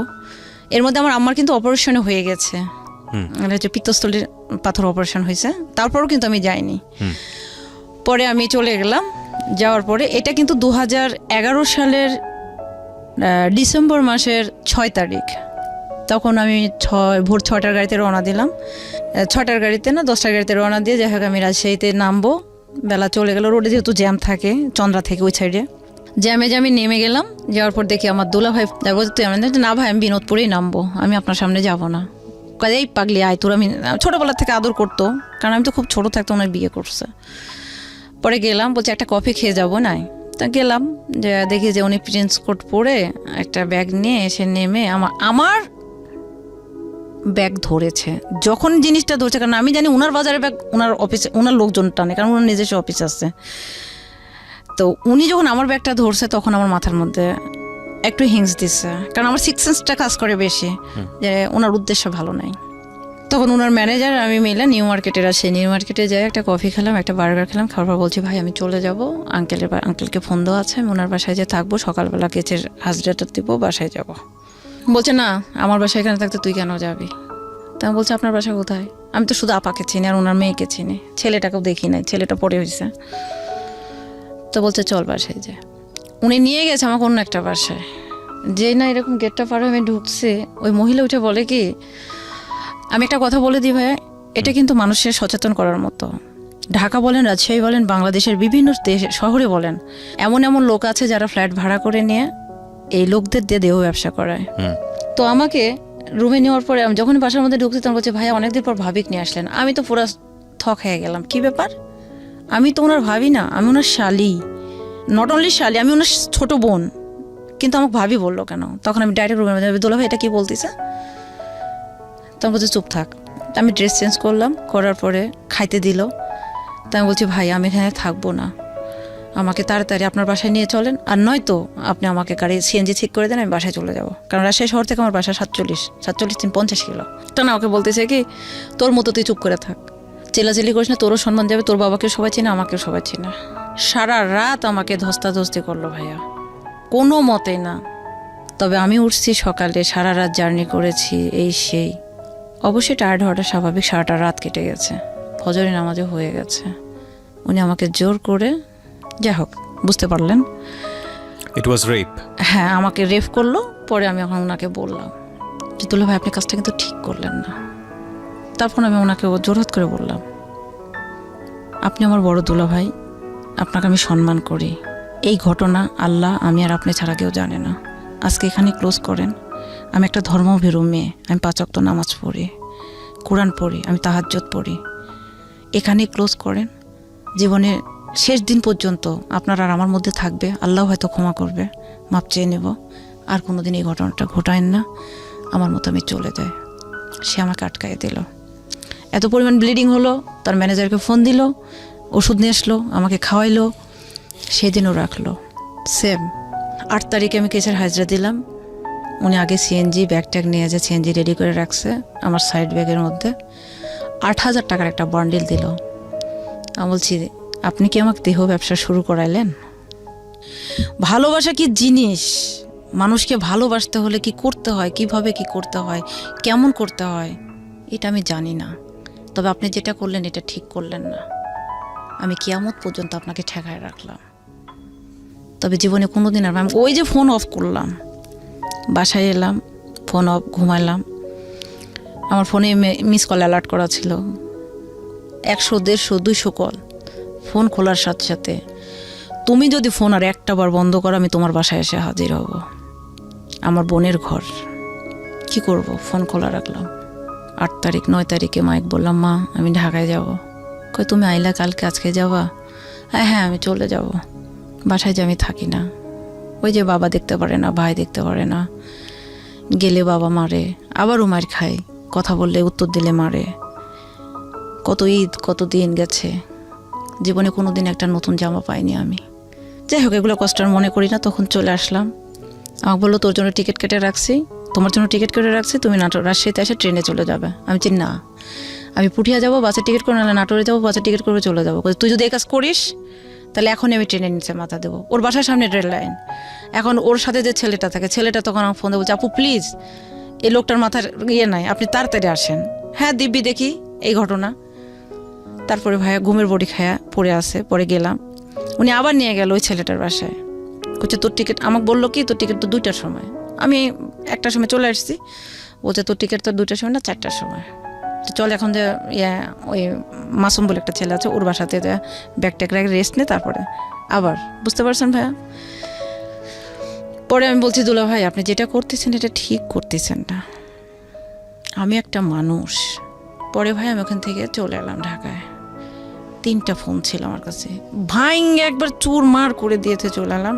নোকিয়া একটা ফোন ছিল, ওই ফোনটা জোড়া দিয়ে একটা নাম্বার সে পাইছে, সেটা হচ্ছে দিদি হোস্টেল। দিদি হোস্টেল মানে বুঝতে পারছে আমার হোস্টেলের দিদি। আমি ওনাকে, আমি আসিয়া তো শুয়ে আছি, ঘুমাচ্ছি। দিদি ফোন ধরলো, কে? হচ্ছে আমি আমার বড় ভাই বলতেছি বাসা থেকে, ওনাকে ফোন দেন। তখন দিদি এসে বলতেছে, সুইটি, উনি আমার কিউট ডাকতো, কিউট দেখ তোর ফোন আসছে। কে দিদি? তোর বাসা থেকে। আমি না দিদি ইম্পসিবল, আমার বাসার কেউ নাম্বার জানে না, আপনার ফোন দেবে কেউ না, ওটা ভুয়া, আপনি চলে যান। চলে গেছে। আবার ধরে বলছে, তুমি এখন এই মুহূর্তে ফোন না কিনলে আমি কিন্তু একের তোমার বাসায় যাব, আমি সম্পূর্ণ তছনছ করে হলাই দেব। তোমার বাবাকে আমি রোডে ফেলে দেব, তোমার ভাইকে আমি মার্ডার কেসের আসামি বানাবো, আর তোমার নামে এই যে যেগুলো করছি সব ভিডিও করছি আমি নেটে ছেড়ে দেব। কি করতে পারেন আপনি? তখন 10,000 টাকা সুন্দরবন কুরিয়ার সার্ভিসে কারওয়ান বাজার শাখায় পাঠাইলো। আমি নিয়ে ফোন তুললাম। ফোন তোলার পরে এই ফোন, একদিন আমি ফোন বন্ধ, আমি যে না আপনারা আমাকে কখনো ফোন দিবেন না, কোনো যোগাযোগ করেন। ফোন বন্ধ রাখছি, সে মরফিন তো ইঞ্জেকশন। আপনাকে যেগুলো ব্ল্যাকমেইল করছে, আপনি চাইলে তো ফোনে রেকর্ড করতে পারতেন। রেকর্ড করে লাভ নাই তো ভাইয়া, কারণ ওদের তো দাপট। আমি বলি, ওর বড় ভাই একটা মেয়ের সাথে সম্পর্ক করে বাচ্চা হয়েছে, সে বাচ্চা ডিএনএ টেস্ট করার পরে তার বাচ্চা, তারপরও তারা সম্পূর্ণ প্রমাণ লোপাট করে দুনিয়ার বুকে তারা বাহাদুরি করতেছে। এদের কাছে পারবেন না। তারপরে আমি ফোন তো তখন আমি রেকর্ড সিস্টেম আমি তো জানি না ভাই, আমি তো ফোনে ইউজ করতে পারি না। Exactly, that is the point. তারপরে আমি ভাইয়া চাকরিটা আমি তখন আমাকে আর চাকরি করতে দেবে না, চাকরিটা ছেড়ে দিল। পরে ভাই নকল কাগজপাতি বানায় এনে হোস্টেলে দেখায় আমাকে হোস্টেল থেকে বার করলো, সে আমার বউ। তখন আমি ইডেন কলেজে অলরেডি অ্যাডমিশন নিয়ে নিয়েছি। ইডেনে মানে অনলাইনে ফর্ম পূরণ করে দিলাম। ইডেনে কিসের অ্যাডমিশন নিয়েছেন? মাস্টার্সে। আমি প্রথম চয়েস দিলাম বাংলা কলেজ, দ্বিতীয় দিলাম তিতুমির। আমি জানতাম না যে ঢাকা কলেজ ছেলেদের, আমি ঢাকা কলেজে দিয়েছি। বলছি ঢাকা কলেজ না, হবে না, ইডেন কলেজ হবে। ইডেন কলেজে দিল। পরে আমার চান্স হয়ে গেল ইডেন কলেজে জিওগ্রাফিতে। এরপরে ভাইয়া আমার লাইফের মোড়টা ঘুরে গেল। একটা মেয়ে, আমি সংক্ষিপ্ত নামটা বলি, রমা। ও এখন একটা কলেজের লেকচারার। এর সাথে কিন্তু আমি এলএলবিতে ভর্তি হয়েছি। আমি 2 শিফটে, একটা হচ্ছে এখানে হচ্ছে বেলা 1:15 থেকে 3:30 পর্যন্ত ক্লাস ইডেনে, আর ওইখানে হচ্ছে লতে আবার হচ্ছে বিকেল 5:30 থেকে রাত 8:30 ক্লাস এলএলবিতে। হ্যাঁ, লর আর এই আপনি ইংলিশে দুটো পড়ছেন, আপনি খরচপাতি পেতেন কোথায়? এটাই তো বলছি আপনাকে। আচ্ছা, ওই যে এখানে একটা প্রশ্ন আছে। ও বললো, হ্যাঁ, ও বললো খরচ, মানে ও তো টোটালি এখন আমাকে বউ বানাইলো, মানে কাগজপাতি এও নকল বানাইলো। এতে ফ্যামিলিতে সমস্যা হচ্ছে না, কারণ ওর তো বউ ছিল, বাচ্চা ছিল। ওরা তো কেউ জানেই না, আমি তো আমার ফ্যামিলিকে জানি না। আজকে 9 বছর যাবত এই জিনিসটা আমার কলেজের মধ্যে পৌঁছে যাচ্ছে, শুধু আমি ছাড়া কেউ জানে না তো। ফর দ্য ফার্স্ট টাইম আপনি রেডিওতে এটা কনফেস করছেন? হ্যাঁ, আমি বলছি। পরে আমার বান্ধবী, তখন আমি বললাম, মানে ক্লাস মিস করছে, আমার বান্ধবী বলছে কি ব্যাপার তুমি ক্লাসে আসো না কেন? তো আমার রোল হচ্ছে 1, ওর হচ্ছে 2। তো ফর্মটাতে ছবি একটা বাঁকা হয়েছে, তো আমাকে ম্যাডাম বলতেছে তোমার ছবিটা একটু বাঁকা হয়েছে, ঠিক করো। তা আমি ছবিটা ঠিক করতে যাই, আমি মেয়েটা ছবি মানে রমা যায় ছবিটা ফর্মটা জমা দিয়েছে ওরটা, তাহলে ওর হয়ে গেল 1 রোল, আমার হয়ে গেল 2। তো এই হিসেবে ও তখন বললো যে তুমি কিছু, তখন ওই যে দিদি যার নাম্বারে ফোন দিয়েছিল, ও দিদি ওর খুব শখ, উনি আবার রবীন্দ্র ভারতীতে ইংলিশ অনার্স করছে, এখন হাবিবুল্লাহ বাহারে আছে। উনি বলতেছে কেউ তোমার কলেজ আমাকে একটু নিয়ে যাবা, আমার খুব শখ ইডেন কলেজে যাবো। আমি যে ঠিক আছে দিদি যাবে। ইডেনে আপনি কিসে ভর্তি হলেন?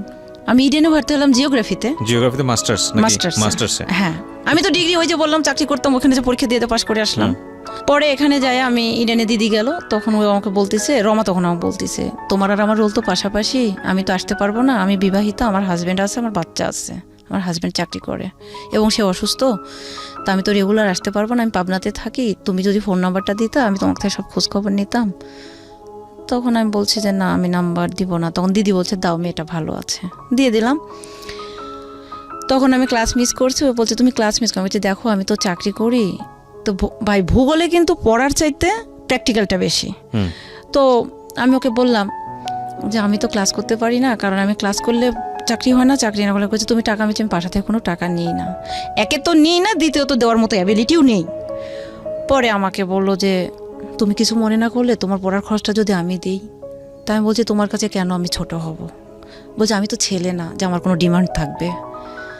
আপনি বিশ্বাস করবেন না ভাই, 2012 সাল থেকে এখন পর্যন্ত সে আমার পায়ের স্যান্ডেল থেকে শুরু করে মাথার শ্যাম্পু, আমার চুল আপনি দেখেন নাই, চুলে রিবন্ডিং করা, চুলে কালার করা, ভুরু প্লাক করা, ফেসিয়াল করা, শুধু পার্লারে বলবে যে দিদি ও যাচ্ছে, আমি অল এভরিথিং করে 10,000 হোক, 5,000 হোক, 15,000 হোক, বিলও দিয়ে চলে আসে। কেন দেয়?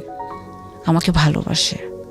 বাট আপনাদের মানে শুধু একদিনের দেখাতে এই ধরনের সম্পর্কটা খুব রেয়ার না? কি করেছেন আপনি ওর জন্য? ওর জন্য আমি কি করেছি শুনবেন? স্যার সাজেশন দিয়েছে, সাজেশনটা যে কুরিয়ার করছি, চলে গেছে ওর বাসায়, ওর কাছে। মানে আপনি এখানে থেকে যত ধরনের সাপোর্ট মানে দরকার, যত রকমের পড়াশোনার সাপোর্ট, ইভেন ওকে মনে করেন ভোর 6টার সময় এখান থেকে যে ওকে বাসায় যে নেমে